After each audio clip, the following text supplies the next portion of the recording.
سنت، اساتذین ملت، حاضرین اہل سنت و جماعت، السلام علیکم ورحمۃ اللہ وبرکاتہ۔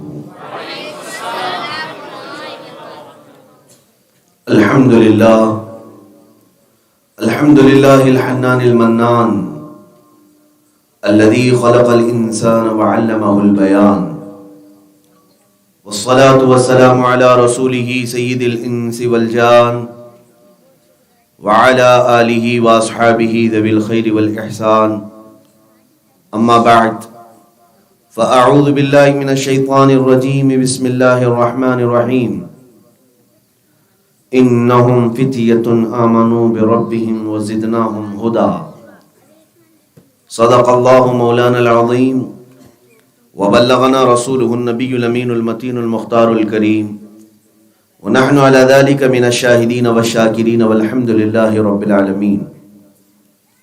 عزیزان گرامی وقار و حاضرین اجلاس، قبل اس کے کہ کچھ معروضات آپ کے گوش گزار کروں، آئیے انتہائی عقیدت و احترام کے ساتھ ساری کائنات کے مرکز عقیدت ارواحنا فدا جناب محمد الرسول اللہ صلی اللہ تعالی علیہ وسلم کی بارگاہ پر انوار میں غلامانہ انداز میں درود و سلام کا ہدیہ پیش کریں۔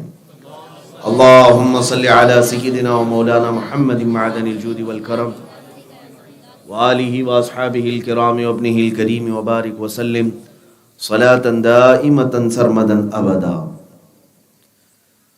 اللہ عز و جل نے قرآن عظیم میں کچھ نوجوانوں کا ذکر فرمایا، اور ان کے ذکر کے ساتھ یوں ارشاد ہوا، انہم فتیۃ آمنوا بربہم، وہ کچھ نوجوان تھے جو اپنے رب پر ایمان لائے، وزدناہم ہدی، اللہ فرماتا ہے اور ہم نے ان کو ہدایت میں اور زیادتی عطا کی، ان کی ہدایت میں اور برکت دے دی۔ یہ کون سے نوجوان تھے؟ جو اپنے رب پر ایمان لائے اور ان کا تذکرہ قرآن کرنے لگا۔ ہزاروں لاکھوں کروڑوں نوجوانوں نے ایمان قبول کیا ہے، لیکن کچھ نوجوانوں کا ذکر اللہ فرما رہا ہے، انہم فتیۃ، وہ بے شک نوجوان تھے۔ اب یہاں سے سمجھ میں آتا ہے کہ حقیقی جوان ہوتا کون ہے، جوان کہلانے کا حق کسے حاصل ہے، شباب کسے کہتے ہیں؟ یہ قرآن کی زبان میں یہ وہ نوجوان ہیں جو اپنے رب پر ایمان لائے۔ جن نوجوانوں کا ذکر قرآن میں ہو رہا ہے وہ اصحاب کہف ہیں۔ سورۃ الکہف میں اللہ تعالیٰ نے یہ بات ارشاد فرمائی، 15ویں پارے میں یہ آیت ہے۔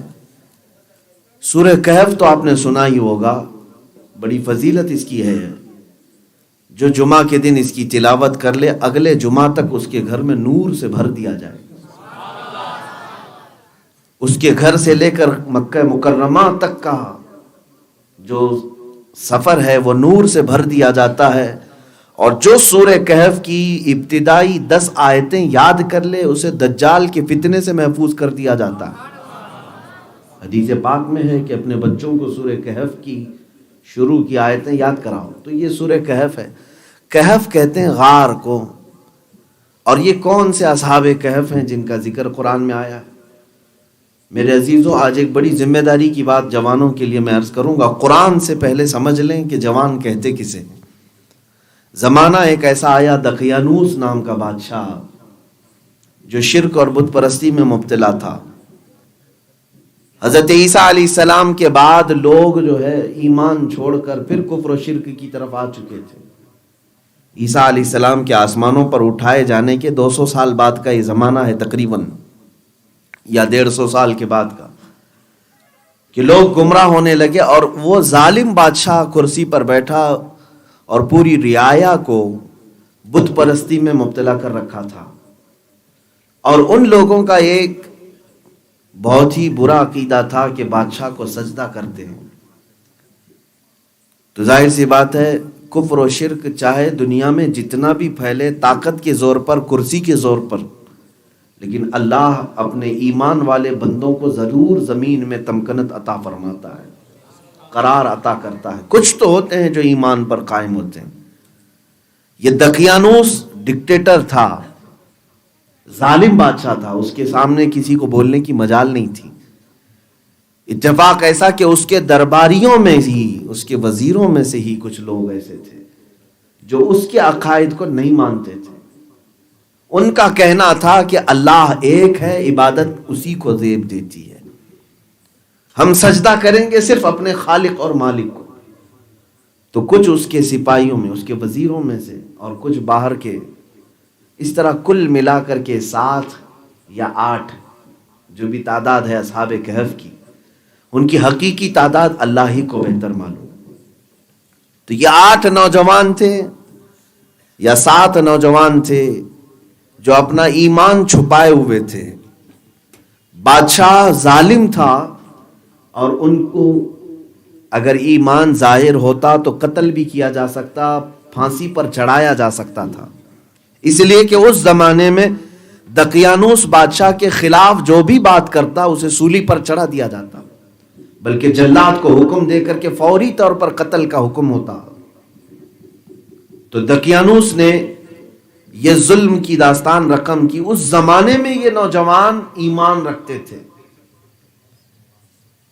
ایسا نہیں ہے کہ بادشاہ جس طرف چل پڑے، ارے بھائی مصلحت ہے چلو، جو چل رہا ہے اسی کے ساتھ چلو، کاہے کو پریشانی مول لوگے، گھر بار بھی ہے، ہمارے بھی بیوی بچے ہیں۔ نہیں، ان نوجوانوں نے اپنی آخرت کو دیکھا کہ اگر ہم نے آج شرک اور بت پرستی کی تو ہمیشہ کے لیے دوزخ میں جائیں گے۔ تو ان نوجوانوں نے اپنا ایمان بچایا اور ایک جگہ پر جا کر کے آپس میں ملتے تھے اور ڈسکس کرتے تھے کہ کیا کرنا چاہیے۔ طاقت و قوت ان کے پاس ہے، سیاست ان کے پاس ہے، ظالم کرسی پر بیٹھا ہوا ہے۔ تو نوجوانوں نے آپس میں یہ مشورہ کیا کہ کیوں نہ ہم یہ ملک ہی چھوڑ کر چلے جائیں، ہم یہ وطن ہی چھوڑ کر چلے جائیں، جہاں ہمیں اللہ کی عبادت کی اجازت نہیں، وہاں رہنا بھی بیکار ہے۔ تو نوجوانوں نے آپس میں طے کیا اور مشورہ کر کے ان لوگوں نے اس سلطان، اس بادشاہ کے دربار کو چھوڑنے کا عہد کر لیا۔ یہ 8 لوگ تھے یا 7 لوگ تھے، اس وطن کو انہوں نے راتوں رات چھوڑ دیا اور نکل پڑے، یہاں تک کہ ان کے ساتھ ایک کتا بھی ہو لیا۔ ان اصحاب میں، ان نوجوانوں میں ایک کے متعلق یہ بھی فرمایا گیا ہے کہ وہ دھوبی کا کام کرتے تھے، تو ان کے ساتھ ایک کتا تھا، وہ بھی ساتھ ہو لیا۔ یہاں تک کہ ان نوجوانوں نے کہا کہ اس کتے کو چھوڑ دو، کہیں یہ بھونکے گا تو اس کی آواز پر ہم گرفتار نہ ہو جائیں، ہم راتوں رات سفر کر رہے ہیں۔ تو اللہ تعالیٰ نے اس کتے کو زبان عطا کی، کتا فصیح زبان میں کہنے لگا میں تمہیں پکڑوانے نہیں بلکہ تمہاری حفاظت کے لیے مامور ہوں۔ تو انہوں نے دیکھا کہ کتا جب گفتگو کر رہا ہے تو یقیناً اللہ کی مدد ہمارے ساتھ آ چکی ہے۔ یہ نوجوان نکلے اور سلطنت کے حدود سے باہر آنے کے لیے انہوں نے کافی لمبا سفر طے کیا۔ پھر ایک غار جو پہاڑوں کے بیچ گھری ہوئی تھی، اس غار کے اندر یہ چلے گئے اور پھر غار کا جو منہ تھا اسے بند کر لیا، اندر جا کر کے وہ آرام کرنے لگے۔ یہ میں سورہ کہف کی مختصر سی باتیں آپ کے سامنے رکھ رہا ہوں، پہلے قرآن کو ہی سن لو برکت کے لیے، اس لیے کہ قرآن جو کہہ رہا ہے وہ سب سے اعلیٰ درجے کی بات ہوگی۔ اب یہ نوجوان اندر غار میں چلے گئے، دروازہ بند کر لیا، جو بھی جس طرح کا بھی دروازہ ہو، پتھروں کا یا سل کا۔ اندر جانے کے بعد وہ آرام کرنے کے لیے سو گئے۔ دوسرا دن ہوا، بادشاہ کے سلطنت کے درباری خبری جو تھے انہوں نے خبر کر دیا بادشاہ کو کہ کچھ نوجوان ایسے ہیں جو تیرے عقیدے کو نہیں مانتے، وہ تیرا دربار چھوڑ کر، تیری سلطنت چھوڑ کر نکل چکے اور یہاں سے کافی دور جا چکے ہیں۔ بادشاہ کو غصہ آیا کہ میرے ہوتے ہوئے میرے عقیدے پر کوئی کیوں نہیں قائم ہو سکتا۔ اب آرڈر دیا کہ وہ جہاں ملے وہاں انہیں قتل کر ڈالو، مار ڈالو۔ اب ڈھونڈنے کے لیے فوج نکل پڑی۔ پھر بعد میں پتہ چلا کہ وہ اس راستے گئے ہیں اور غار تک لوگ پہنچ گئے۔ بادشاہ کو خبر دی گئی کہ اس غار کے اندر یہ لوگ گئے ہوئے ہیں۔ بادشاہ خود آیا اور اپنے پولیس کے ساتھ، اپنے سپاہیوں کے ساتھ آ کر غار کے پاس اس نے ایک دیوار بنا دی، کہا کہ یہ خبر ان کی یہیں بن جائے گی، ان کو باہر نکلنے کا کوئی راستہ نہ رکھو، اس غار کو پکا کر دو، یعنی باہر کے دروازے کو ایسا بند کر دو کہ باہر نہ نکل سکے۔ اس نے دیوار اٹھوا دی، غار بند ہو گیا، اندر سے وہ باہر آ نہیں سکتے۔ اب یہی قرآن پاک میں موجود ہے۔ بادشاہ جب وہ غار کے دہانے کو بند کر کے اپنے سپاہیوں کے ساتھ نکلا تو وہاں ایک چرواہا تھا، اس نے دیوار پر ان کے نام اور ان کی تاریخ لکھ دی کہ یہ 7 یا 8 جوان تھے جو بادشاہ کے عقیدے پر نہیں تھے، بادشاہ کے مذہب پر نہیں تھے، یہ ایک خدا کے پیروکار تھے اور ایک خدا کو سجدہ کرنے والے تھے۔ یہ اس کی سلطنت کو ٹھکرا کر کے باہر آئے اور بادشاہ نے ان کو سزا کے طور پر اس غار کے اندر بند کروا دیا ہے، دیوار چڑھوا دیا ہے۔ یہ اس چرواہا نے لکھ دیا۔ اب ہوا کیا؟ قرآن کیا کہتا ہے؟ اللہ اکبر، رب تعالیٰ فرماتا ہے فَضَرَبْنَا عَلَىٰ آذَانِهِمْ فِي الْكَهْفِ سِنِينَ عَدَدًا، ہم نے ان کے کانوں پر نیند طاری کر دی۔ کس پر؟ ان نوجوانوں پر اللہ نے نیند طاری کر دی۔ سو جاؤ، تم آرام سے سو۔ اب ان کے اوپر نیند طاری ہوئی تو کیسی نیند؟ صبح سے شام کی، شام سے صبح کی نہیں، 300 سال تک سوتے رہے۔ 300 سال تک اللہ نے ان پر نیند طاری کی۔ رب تبارک و تعالیٰ نے ان کی حفاظت کیسے کی؟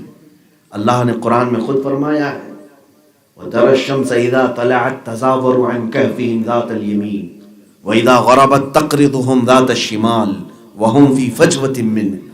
وہ غار کے اندر اس طرح سے تھے کہ سورج بھی جب نکل کر کے چلتا تھا، رب تعالیٰ فرماتا ہے سورج کی تیز روشنی ان کے کسی کے چہرے پر پڑنے نہیں دی جاتی، اور موسموں کی تھپیڑیں ان سے اللہ نے ان کو محفوظ رکھا، نہ بارشوں میں، نہ ٹھنڈیوں میں، نہ گرمیوں میں۔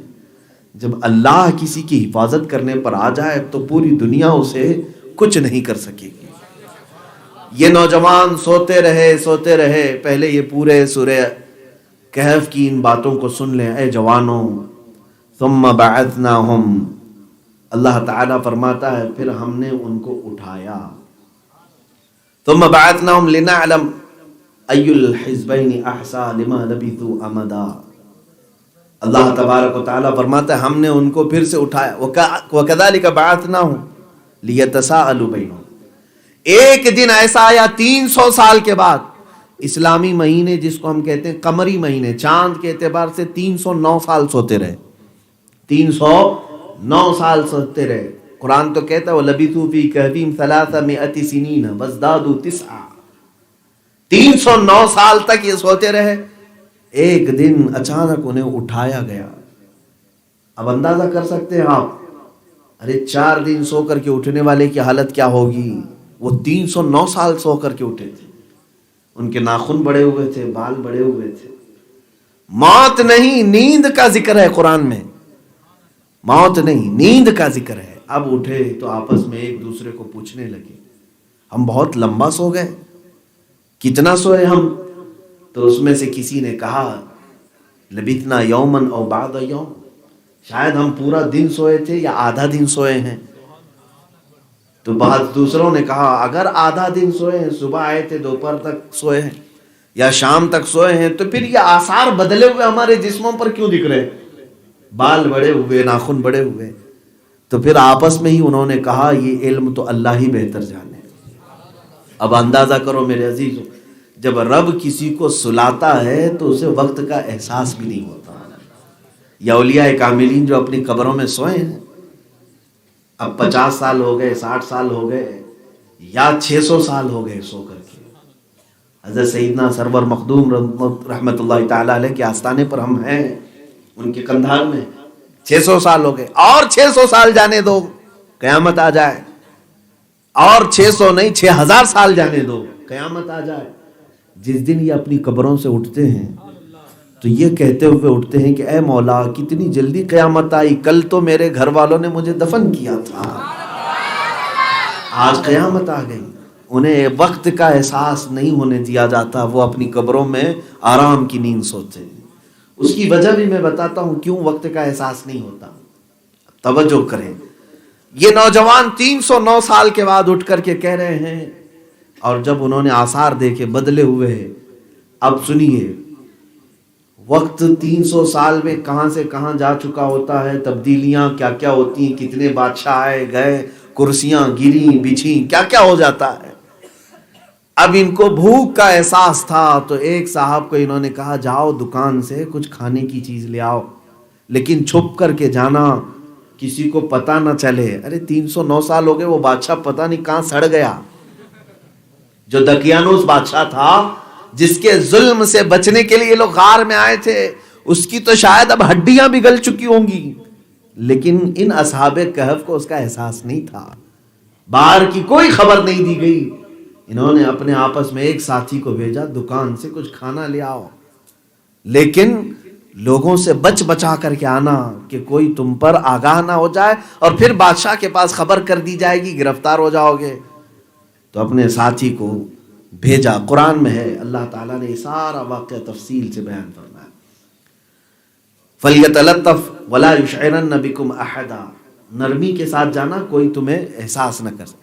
ایک صاحب آئے دکان پر کھانا لینے کے لیے، انہوں نے کھانا لے لیا، اب جو پیسے ان کے پاس تھے وہ تو 300 سال پرانے تھے، اور حکومتیں آتی ہیں سکے بدلتے ہیں، اور آپ کو تو اچھی طرح سے احساس ہے کہ ہمارے ہاں نوٹ کتنی جلدی بدلی ہے، یہاں تو نوٹ بدل جاتی ہے، راتوں رات بدلتی ہے، 300 سال میں پتہ نہیں کتنے نوٹ ہیں، کتنے سکے بدل چکے ہوں گے۔ اب یہ سکہ، پہلے تو چاندی اور سونے کے سکے ہوتے تھے، اس نوجوان نے کھانے کے لیے پیسے دیے تو دکان والا الٹ پلٹ کر دیکھنے لگا کہ یہ کون سے زمانے کا سکہ دیا، اب اس میں تاریخ تھی دقیانوس بادشاہ کی، تو اس نے چھپا کر کے رکھ لیا۔ دکان والے کو یہ لگا کہ یہ آدمی کوئی خزانہ اس کے ہاتھ آیا ہے پرانا، پہلے زمانے کا کوئی خزانہ، اس کو پولیس کے حوالے کرتا ہوں۔ وہ اندر سے جا کر کے بادشاہ کے سپاہیوں کو خبر کر دیا، میری دکان پر ایک آدمی آیا ہے جس کے پاس 300 سال پرانے سکے ہیں، مجھے لگتا ہے کہ اسے بادشاہ کا کوئی دفینہ، کوئی خزانہ ہاتھ آیا ہے۔ تو پولیس آ گئی اور ان کو پکڑ لی، کہا کہ یہ پیسے کہاں سے آئے تمہارے پاس؟ انہوں نے کہا یہ ہمارے اپنے پیسے ہیں۔ کہا تمہارے اپنے کیسے ہیں؟ اب حکومت کس کی چل رہی ہے؟ اب جو حکومت چل رہی تھی وہ بیدروس نام کے بادشاہ کی تھی، جو عادل تھا، منصف تھا اور اللہ کی عبادت کرنے والا تھا، نیک صفت بادشاہ تھا، جو اب حکومت جس کی چل رہی تھی۔ بیدروس کے زمانے میں اب یہ اٹھے ہوئے ہیں، دقیانوس کے زمانے میں سوئے تھے، بیدروس کے زمانے میں اٹھے ہیں۔ اب پولیس آ کر کے تحقیق کرتی ہے، اس کے بعد بادشاہ کے پاس اسے لے جاتی ہے۔ بادشاہ نے پوچھا کیا کیا ہے تمہارا معاملہ، سچ سچ بتاؤ۔ تو اب اس صاحب نے دیکھا کہ یہاں بادشاہ بھی دوسرا ہے، کرسی بھی دوسری ہے، لوگ بھی دوسرے ہیں، اپنا واقعہ سنایا کہ ہم 7 یا 8 نوجوان ہیں، ہم اللہ پر ایمان رکھتے ہیں، اور اس کرسی پر جو بیٹھتا تھا وہ بادشاہ ہمیں بت پرستی پر مجبور کرتا تھا، کفر و شرک کی طرف لے جانے کی دعوت دیتا تھا، ہم اس سے بچ بچا کر کے اپنا ایمان محفوظ کر کے فلاں غار میں چلے گئے تھے، اور اب ہماری نیند کھلی تو ہم آئے کھانے کے لیے۔ بیدروس کو پوری تاریخ معلوم تھی، اس علاقے کے سارے لوگوں کو اصحاب کہف کا واقعہ سب کو معلوم تھا کہ کچھ نوجوان تھے جو نکل کر گئے تھے، غار میں سوئے تھے، بادشاہ نے دیوار اٹھا دی اور وہیں وہ اندر کے اندر رہ گئے، یہ سب کو معلوم تھا۔ لیکن اس زمانے میں وہ کیوں اٹھے؟ یہ بھی حکمت ہے میرے مولا کی۔ بیدروس جو بادشاہ ہے یہ ایمان والا تھا، ایمان والا بادشاہ، اس کی رعایا میں کچھ لوگ ایسے ہو گئے کہ مرنے کے بعد دوبارہ اٹھائے جانے کا انکار کرنے لگے، کہ ایک بار جو آدمی مر جاتا ہے دوبارہ کبھی اٹھ نہیں سکتا۔ جب ان کے اندر گمراہی پیدا ہونے لگی، بیدروس عادل و منصف بادشاہ مصلی بچھا کر رب کی بارگاہ میں سجدہ کرتا ہے اور عرض کرتا ہے کہ اے مولا، میری رعایا میں کچھ لوگ موت کے بعد قیامت کے دن دوبارہ اٹھائے جانے کا انکار کرتے ہیں، قیامت کا یقین نہیں رکھتے، تو کوئی ایسی نشانی بتا دے کہ ان کا عقیدہ محفوظ ہو جائے، ان کا ایمان دوبارہ زندہ ہو جائے۔ ادھر یہ بادشاہ کی دعا قبول ہوئی، ادھر اصحاب کہف کو مولا نے دوبارہ اٹھایا۔ اس بستی والے سب جانتے تھے اصحاب کہف کون ہیں، جو 300 سال پہلے غار کے اندر جا چکے۔ اب بادشاہ نے جیسی ہی خبر سنی کہ اس غار سے یہ آئے ہیں، بادشاہ خود اپنی فوج اور اپنے سارے سپاہیوں سمیت نکلا اور کہا مجھے بھی دیکھنا ہے وہ غار کہاں ہے اور لوگ تمہارے کیا کر رہے ہیں. یہ پوری کی پوری شان و بان کے ساتھ فوج آنے لگی. اصحاب کہف جو اندر موجود تھے ان لوگوں نے محسوس کیا کہ ہمارا ساتھی پکڑا گیا، ہمارا ساتھی پکڑا گیا اور پوری بادشاہ کی فوج آ رہی ہے. لیکن جیسے ہی وہ آئے غار کے پاس تو یہ اصحاب کہف نے دیکھا نہ وہ بادشاہ ہے نہ وہ سپاہی ہیں، یہ کوئی دوسرے ہی ہیں. تو بادشاہ پہنچنے کے بعد ان لوگوں کو زندہ حالت میں دیکھا، ان کے اوپر جسموں پر بدلے ہوئے عصا، بال بڑے ہو چکے، ناخن بھی بڑے ہو چکے ہیں. تو سارے لوگ اللہ کے سجدے کے لیے گر گئے اور اللہ کی وحدانیت کا اقرار کیا اور سبوں نے اس بات کا اقرار کیا کہ اے مولا تو قادر مطلق ہے جس کو جب چاہے زمین سے اٹھا سکتا ہے. یہ عقیدہ آخرت کو زندہ کرنا تھا، اللہ نے ان کو دوبارہ اٹھایا 309 سال کے بعد. اب کھانا کہاں، وہ ساری چیزیں. اصحاب کہف بیٹھے، بادشاہ نے دیکھا تھوڑی ہی دیر کے بعد دوبارہ اصحاب کہف کو نیند آ گئی، دوبارہ اصحاب کہف کو نیند آ گئی، وہ سو گئے. یہ بھی قرآن پاک اور احادیث سے ثابت ہے. اب جیسے ہی وہ سو گئے بادشاہ اور سپاہی ہٹ گئے. انہوں نے کہا شاید اللہ کی مصلحت یہی ہے کہ یہ غار کے اندر ہی رہیں. پھر سے دوبارہ دیوار اٹھانے کی بات تھی. بادشاہ نے سونے کے تابوت بنوائے. کس کے؟ سونے کے تابوت بنوائے اور ہر اس صحابی کو جو اصحاب کہف ہیں ان کو سونے کے تابوت میں رکھ کر غار کے اندر رکھا اور غار کا دروازہ بند کیا. اتنا واقعہ ہوا، بادشاہ کے خواب میں بے چینی. دوسرے دن وہ اصحاب کہف آ کر کہنے لگے فوراً ہم کو سونے کے تابوت سے نکالو، ہم جس زمین پر سو رہے تھے اسی زمین پر ہمیں رکھو. بادشاہ دوبارہ دروازہ کھلوایا، سونے کے تابوت نکلوائے اور پھر ان اصحاب کہف کو زمین پر ہی لٹایا گیا. سونا چاندی سب چیزیں وہاں سے باہر نکالی گئیں، حتیٰ کہ میرے عزیزو جو کتا ان کے ساتھ گیا تھا وہ بھی دوبارہ زندہ ہوا تھا 300 سال کے بعد. پھر وہ اسی طرح سے وہیں سو گیا جیسے اصحاب کہف سوئے. اب قرآن کی آیت اگر آپ پڑھو اور ترجمہ جا کر کے دیکھو تو تمہاری آنکھیں حیرت میں رہ جائیں گی. مولا تعالیٰ فرماتا ہے کہ تم دیکھو لَوِ اطَّلَعْتَ عَلَيْهِمْ لَوَلَّيْتَ مِنْهُمْ فِرَارًا وَلَمُلِئْتَ مِنْهُمْ رُعْبًا. یہ آیتیں بتا رہی ہیں وَقَلْبُهُمْ بَاسِطٌ ذِرَاعِهِ بِالْوَسِيدِ. آج بھی اصحاب کہف اسی حالت میں موجود ہیں. اگر تم ان کے غار کے پاس جاؤ گے تو اللہ فرماتا ہے پیٹ پھیر کر بھاگ جاؤ گے. اللہ ایسا رعب ڈال کر رکھا ہے. بعض لوگ ویڈیو بنا کر کے لاتے ہیں وہاں کی اور کہتے ہیں کہ اصحاب کہف کا غار ہے. میں نہیں سمجھتا، کیونکہ حضرت امیر معاویہ رضی اللہ تعالیٰ عنہ کے زمانے میں ایک بار صحابہ کی جماعت اصحاب کہف کے غار کی طرف گئی تھی تو ان کو ایک آگ جیسی نظر آئی، وہ پیٹ پھیر کر کے بھاگ آئے. اور پھر صحابہ نے کہا کیا تم نے قرآن میں نہیں پڑھا اس غار کے پاس کوئی نہیں جا سکتا، کوئی دیکھ نہیں سکتا انہیں. اللہ ان کی حفاظت آج بھی فرما رہا ہے، آج بھی. اب کتنے 100 سال گزر گئے اس کا تو اندازہ ہی نہیں. میرے عزیزو یہ اصحاب کہف کون تھے؟ اب بادشاہ وہاں سے دروازہ بند کیا، ان کی پوری تاریخ، ان کے نام لکھے. ہاں اتنا ضرور ہے کہ وہاں پر ایک مسجد بنائی گئی اور ہر سال جس سال وہ سوئے تھے سارے لوگ اسی دن وہاں جمع ہوتے اور ان کا تذکرہ کرتے اور لوگوں کے اور جوانوں کے اندر ایمان کو زیادہ کرتے. ایمان کی زیادتی کے لیے سال میں ایک بار جمع ہوتے تھے اور وہاں پر ان کا تذکرہ خیر کرتے. یہ ساری باتیں جو میں نے اصحاب کہف کی ذکر کی، اب آؤ اس سے کیا کیا چیزیں ثابت ہوتی ہیں دیکھ لیں آپ. یہ اصحاب کہف ہیں. قرآن کہتا ہے انہم فتیۃ آمنوا بربہم وزدناہم ہدی.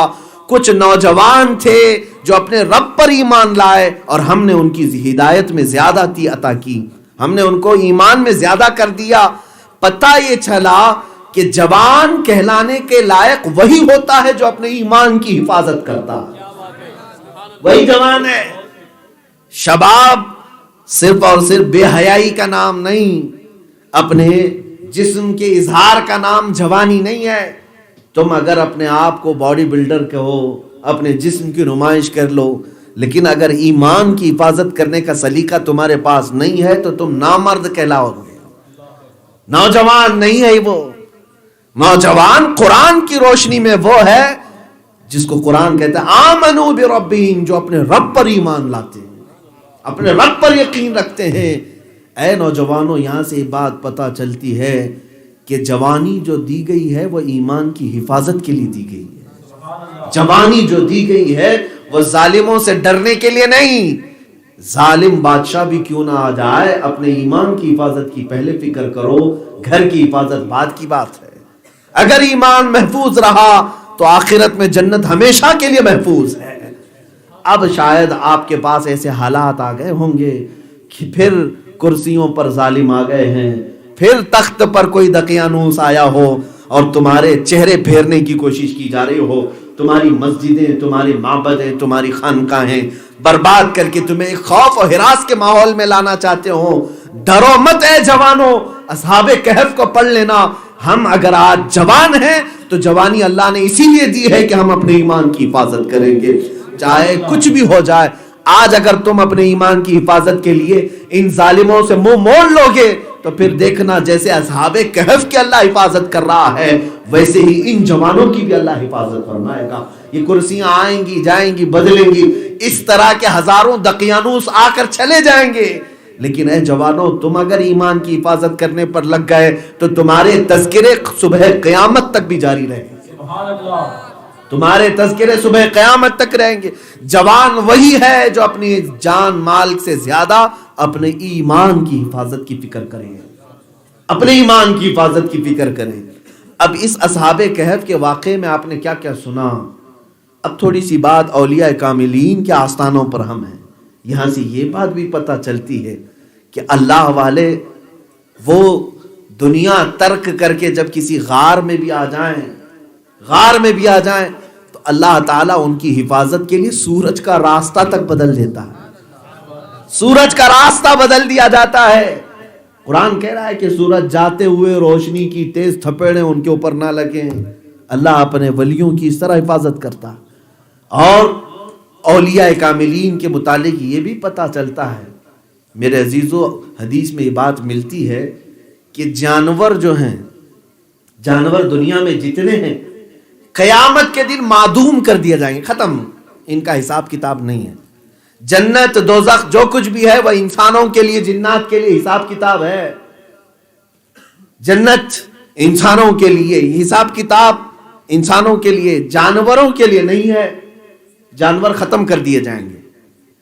لیکن میرے آقا صلی اللہ تعالی علیہ وسلم کی احادیث سے پتہ چلتا ہے جانوروں میں ایک جانور اصحاب کہف کا کتا ساتھ میں جنت میں جائے گا.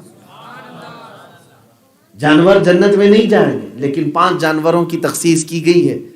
اس میں سے ایک یہ ہے اصحاب کہف کے ساتھ جو کتا غار میں سو رہا تھا وہ بھی جنت میں جائے گا. اس کی وجہ کیا ہے؟ اللہ والوں کے ساتھ بیٹھا تھا. اللہ والوں کے ساتھ بیٹھا تھا. پتہ یہ چلا کہ میرے عزیزوں جانور بھی اگر اولیاء کے ساتھ رہے تو جنت جا سکتا ہے. تم اشرف المخلوقات ہو، تھام لو ان اولیاء کے دامن کو کہ کل جب یہ جا رہے ہوں گے تمہیں چھوڑ کر نہیں جائیں گے، ساتھ میں لے کر کے جائیں گے.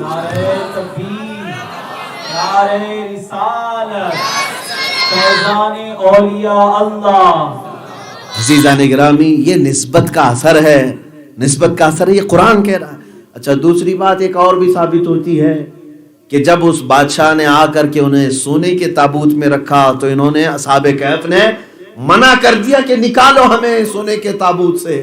یا اولیاء وہ ہیں جو دنیا میں رہتے ہوئے بھی عیش و عشرت کے سامان کو اپنے پاس آنے نہیں دیتے تھے، بعد وفات بھی سونے چاندی کو اپنے آستانوں پر وہ گوارا نہیں کرتے.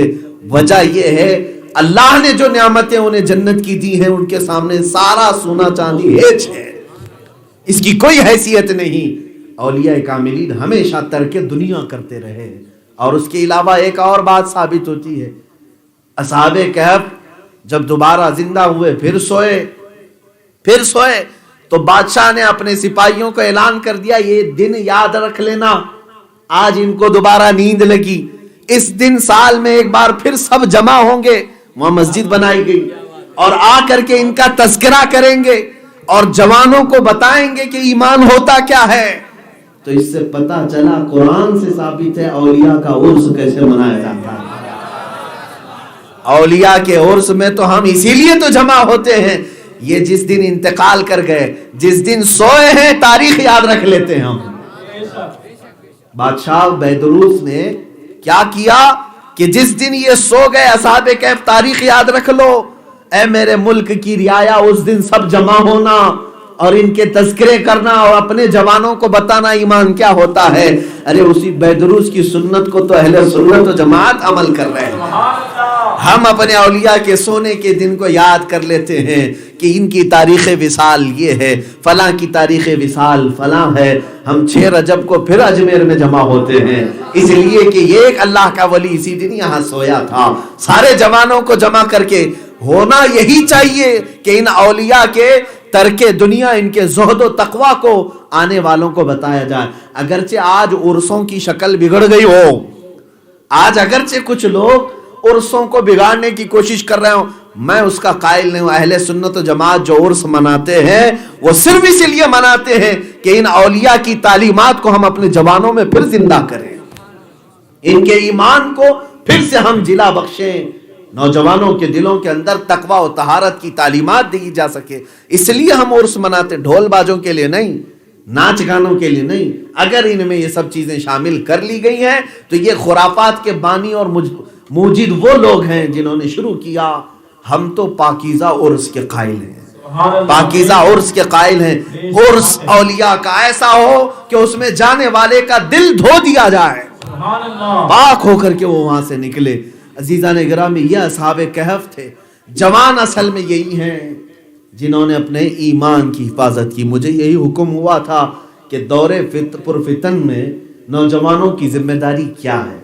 اے میرے عزیز جوانوں، تم اگر یہ سوچتے ہو کہ اس پرفتن دور میں میری ذمہ داری اچھی نوکری حاصل کرنا ہے، اچھی ڈیوٹی حاصل کرنا ہے، اچھی تعلیم کی طرف جانا ہے، پیسہ زیادہ کمانا ہے، کار آ جائے، بنگلہ آ جائے، گاڑیاں آ جائیں، اچھی نوکری ہو، اچھی شادی ہو، یہ اگر تم ذمہ داری سمجھتے ہو تو یہ ذمہ داری تو اس دنیا فانی کی ہے، اس دنیا فانی کی ہے۔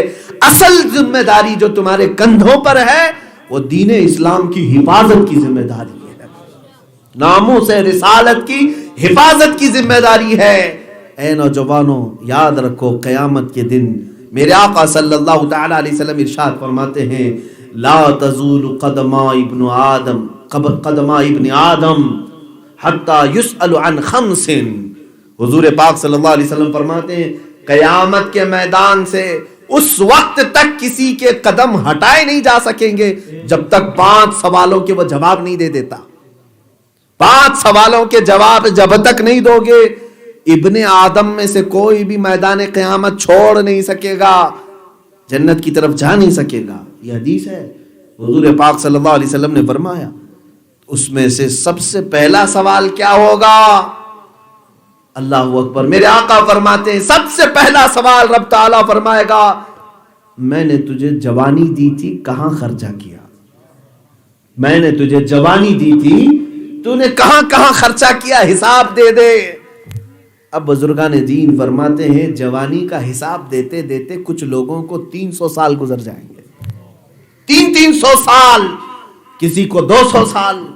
ہاں اگر نیکیوں میں گزارا تھا تو وہ اس طرح سے بیان کر دے گا کہ جیسے یہاں کا گھنٹہ 2 گھنٹہ ہو، لیکن جس کی جوانی عیاشیوں میں گزری ہے، ایک ایک بات اسے بیان کرتے کرتے سالوں لگ جائیں گے اور وہ ہٹ نہیں سکے گا۔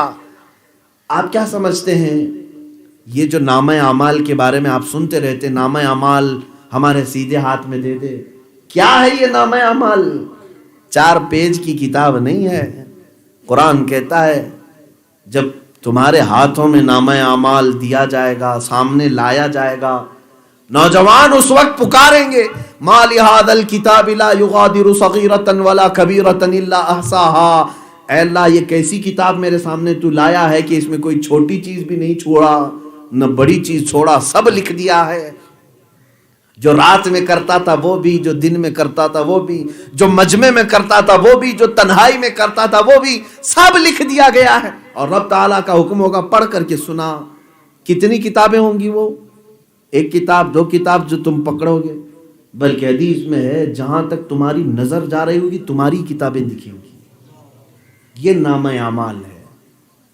اس لیے کہ جب سے ہم نے بولنا شروع کیا اور موت تک جو کچھ بھی بولا، ہم نے جو کچھ بھی کیا، سب لکھا گیا ہے۔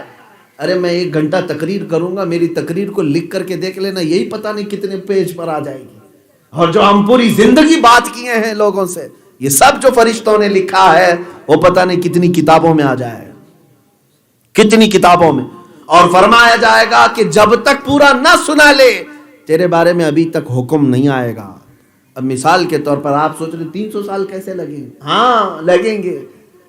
میرے عزیز، دکان میں بیٹھنے والے سے آپ اگر سوال کرنا شروع کر دیں، شام کے وقت اپنے ہی آپ اسسٹنٹ کو کہیں کہ صبح سے شام تک کا حساب دے دے، وہ لائے گا، حساب کرے گا، صبح سے میں شام تک 8 گھنٹے آپ کی دکان میں بیٹھا رہا، اتنا پیسہ آیا، اتنا گیا ہے۔ یہ تو اجمالی حساب ہو گیا، میں کہوں گا تفصیلی حساب دے دے۔ اب وہ کہے گا 3 روپے فلاں چیز کے فائدے میں آئے، 4 روپے فلاں میں نقصان ہو گئے، میں وہیں روک لوں گا۔ یہ 4 کا نقصان تو نے کیسے کیا؟ یہ 4 کا نقصان کیسے کیا؟ وہ دلیل دے گا، میں پھر دوسری دلیل اس کو دوں گا۔ میرے عزیز، یہی بات چلتی رہے گی، تم اپنے رب کے سامنے کون سی دلیل دو گے؟ رب تبارک و تعالیٰ تمہیں پکڑ لے ایک بات پر، جوانی کی فلاں رات آئی تھی، تیرا شباب تھا، حسن تیرے پاس تھا، اور میری طرف سے تجھے آواز آئی تھی چلو اللہ کی طرف، تو اپنا بستر چھوڑ کر کے نہیں آیا تھا، وجہ کیا تھی؟ کیا سبب تھا؟ تم کیا جواب دو گے؟ اس وقت کیا کہو گے؟ جواب کے لیے اگر ہیلے بہانے کرنے لگو گے تو رب تبارک و تعالی ہمارے اعضاء کو ہی گواہ بنا کر کے لے آئے گا، اے مولا یہ جھوٹ بول رہا ہے۔ اگر تم نے کہا میرا ہاتھ اٹھتا نہیں تھا، میرا پیر سڑ گیا تھا، یہ پیروں کو اللہ زبان دے دے گا، وہ کہیں گے کہ مولا یہ جھوٹ بولتا ہے، اعضاء گواہ دیں گے۔ یہاں تک کہ سورہ یاسین میں اللہ تعالیٰ فرماتا ہے الیوم نختم علی افواہہم وتکلمنا ایدیہم وتشہد ارجلہم بما کانوا یکسبون، ہم تو اس دن تمہارے منہ پر مہر لگا دیں گے، تم چپ رہو، تمہارے ہاتھ تمہارے پیر ہم سے بات کریں گے جو کچھ بھی تم دنیا میں کرتے تھے۔ ہاتھ یہ سب بتائے گا اے مولا رات کی تنہائی میں مجھے یہ کن کن کاموں کو استعمال میں لگاتا تھا، پیر بتائے گا کہ مولا یہ کہاں کہاں چلنے کے لیے مجھے استعمال کرتا تھا۔ تم پکار کر کے ان اعضاء سے کہو گے میں نے تمہارے ساتھ کیا برا کیا، تم میرے خلاف گواہی دے رہے ہو، تم کیوں بات کرنے لگ گئے؟ یہاں تک کہ حدیث میں ہے ران کی چمڑی بھی بات کرے گی، ران کی چمڑیاں بات کرے گی قیامت کے دن۔ تو آدمی پکار کر کے اس سے کہے گا، یہ بھی سورہ حمیم السجدہ میں اللہ تعالیٰ فرماتا ہے وَقَالُوا لِجُلُودِهِمْ لِمَ شَهِدتُّمْ عَلَيْنَا، لوگ کہیں گے اے چمڑیاں ہمارے خلاف تم کیوں گواہی دے رہی ہو، اور تمہیں بولنا کیسے آ گیا آج؟ جب میں زندہ تھا تو کبھی تم بولتے نہیں تھے۔ یہ پکارے گی چمڑیاں، ہماری انگلیاں، ہمارے پیر، ہمارے ناک، ہمارے کان، اس دن کہیں گے قالوا انطقنا اللہ الذی انطق کل شیء، اے بندے جس نے تجھے بولنے کی طاقت دی تھی آج اس نے ہمیں بولنے کی طاقت دی، اب ہم سنائیں گے۔ یہ ساری چیزیں ہمارے خلاف گواہ ہو جائیں گی۔ اے نوجوانوں، جوانی جو ہے عیش و عشرت کے لیے نہیں ہے۔ ہاں ایک بات یاد رکھ لو، جس کی جوانی محفوظ ہو گئی اور اس زمانے میں، اس پرآشوب زمانے میں سمجھتا ہوں اللہ کی ولایت اسے مل جائے گی، اللہ کی ولایت مل جائے گی۔ 18 سال سے لے کر صرف 25 سال تک، ویسے تو جوانی 15 سے لے کر 40 سال تک کی ہے، 15 سال سے لے کر 40 سال تک کی یہ جوانی قرآن کی زبان میں، اور میں کہہ رہا ہوں 18 سے 25 سال، یہ 7 سال کوئی محفوظ رکھ لے، اپنے 7 سال اپنے قدموں کو محفوظ کر لے، میرے عزیزو تمہارے لیے اللہ کی طرف سے انعامات کی بوچھار ہوگی، انعامات کی بوچھار۔ تم دیکھو گے ان تمام چیزوں کو کہ اللہ تمہاری زبان میں کتنا اثر عطا کرے گا، تمہاری آنکھوں میں کتنا نور اور سرور بھر دیا جائے گا۔ لیکن جنہوں نے ڈیمیج کر لیا اپنی جوانی کو، ان سے ساری برکتیں اور رونقیں چھین لی جاتی ہیں، زبان کا اثر ختم کیا جاتا ہے، نگاہوں کا اثر مار دیا جاتا ہے، دل ہمیشہ وسوسوں میں مبتلا رہ جاتا ہے، پیٹ گندی چیزوں کی خواہش کرنے لگتا ہے، جبکہ قرآن کہہ رہا ہے قد افلح المؤمنون، ایمان والے تو کامیاب ہو چکے۔ لیکن ہم تو ایمان والے ہیں نا، سب ایمان والے، کامیاب کہاں ہیں؟ کیوں نہیں ہے کامیاب؟ رب تبارک و تعالیٰ سے پوچھو، اے مولا تیرا قرآن کہہ رہا ہے ایمان والے کامیاب ہو گئے، کامیاب ہو گئے، یہاں کروڑوں مومن ہیں مولا، کیوں کامیاب نہیں؟ ہم تو ٹھوکروں پر جی رہے ہیں آج، ہم سے سب چیزیں چھین لی گئی ہیں، ہمارا اقتدار، ہماری سیاست، ہماری طاقت، ہماری دولت سب چھینا جا چکا ہے، گائے بگائے ہمیں مار دیا جاتا ہے۔ اب تو حالات ایسے ہیں، خود جس ملک میں ہم رہ رہے ہیں ہمارا وجود مشکل ہو گیا ہے، اگلے سالوں میں، اگلے چند سالوں میں ہمارا تشخص، ہماری آئیڈینٹی باقی رکھنا مشکل ہو گیا۔ ظالموں کو اللہ نے ہمارے سروں پر مسلط کر دیا، کیا اسی کو کامیابی کہتے ہیں؟ قرآن کہہ رہا ہے کامیاب ہو تم، کامیاب ہو، پوچھو قرآن سے کیوں کامیاب تو کہہ رہا ہے ہمیں؟ ہمارا سب لٹ گیا، ہماری بچیاں آج آوارہ ہو گئی ہیں۔ آج ہندوستان کا ماحول یہ ہے میرے عزیزو، لو جہاد کے نام پر جو ظلم کر رہے ہیں، قانون فلاں قانون، قانون، یہ قانون کے نام سے جتنا ڈرایا جا رہا ہے شاید پچھلی صدیوں میں کبھی نہیں ڈرایا گیا ہوگا۔ ہندوستان کے ماحول میں کیا کیا نہیں ہو رہا ہے یہاں پر، آپ سب دیکھ رہے ہیں کہ بنام اسلام اور بنام کفر اب جنگ شروع ہے یہاں پر۔ ابھی کوئی معاملات جو ہے مائنورٹی میجورٹی کے نہیں چل رہے ہیں، بلکہ صرف اور صرف کچھ لوگوں کو الرجی ہے تو صرف نام اسلام سے الرجی ہے۔ اب کھل کر کے سادھو سنت پنڈت پجاری کہنے لگ گئے کہ مسلمانوں کو ملک چھوڑنا چاہیے، ان کو جانا چاہیے یہاں سے۔ میرے عزیزو، یہ آدم علیہ السلام کی زمین ہے، ہم اپنے باپ کی زمین پر ہیں، یہاں سے جانے کا حکم کسی کے مجال نہیں، لیکن حالات یہاں تک لائے گئے، آپ دیکھ رہے ہیں۔ میں نے ابھی چند دن پہلے ایک کسی ایسے ہی بدماش گنڈے کو سنا جو اعلان کر رہا ہے ہماری سنگٹھن ہے، کوئی ہندو لڑکا مسلمان لڑکی کو لے کر کے آئے تو ہم اپنے 2.5 لاکھ روپے اس کو دیتے ہیں۔ یہ اعلانات کیے جا رہے ہیں، یہ کھل کر کے آج زہر پھیلایا جا رہا ہے۔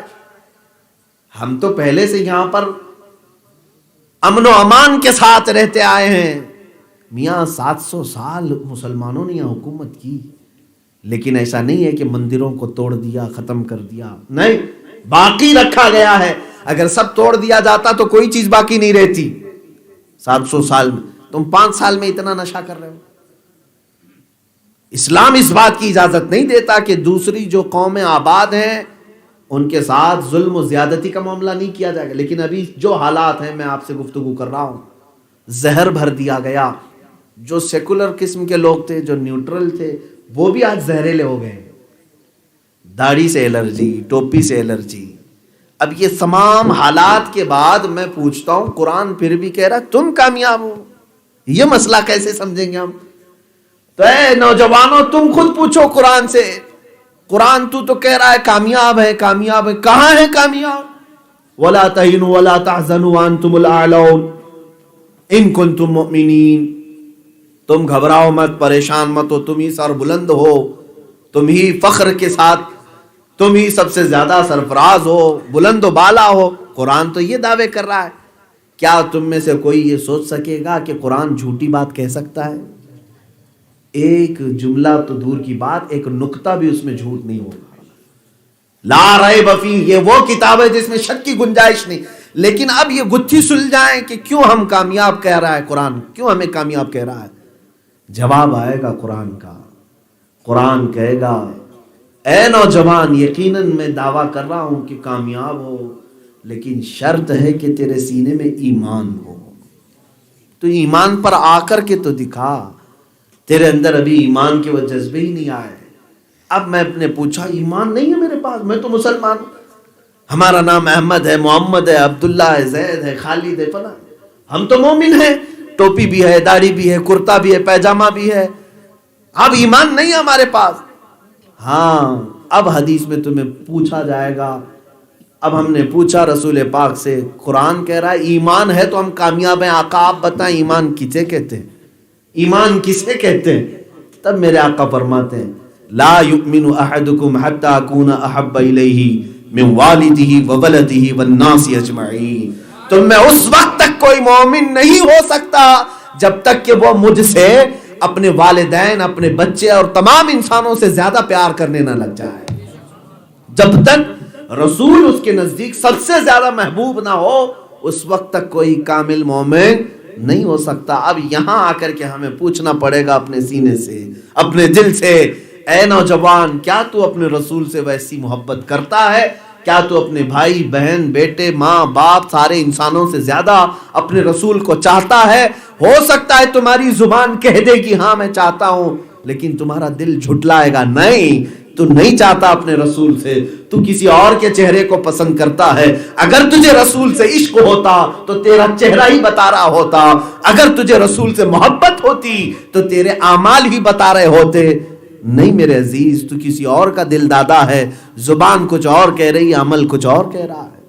اسی لیے سیدنا ابو بکر شبلی رحمت اللہ تعالی علیہ فرماتے ہیں، میری زندگی میں سب سے ٹف سوال، سب سے مشکل سوال کیا ہے؟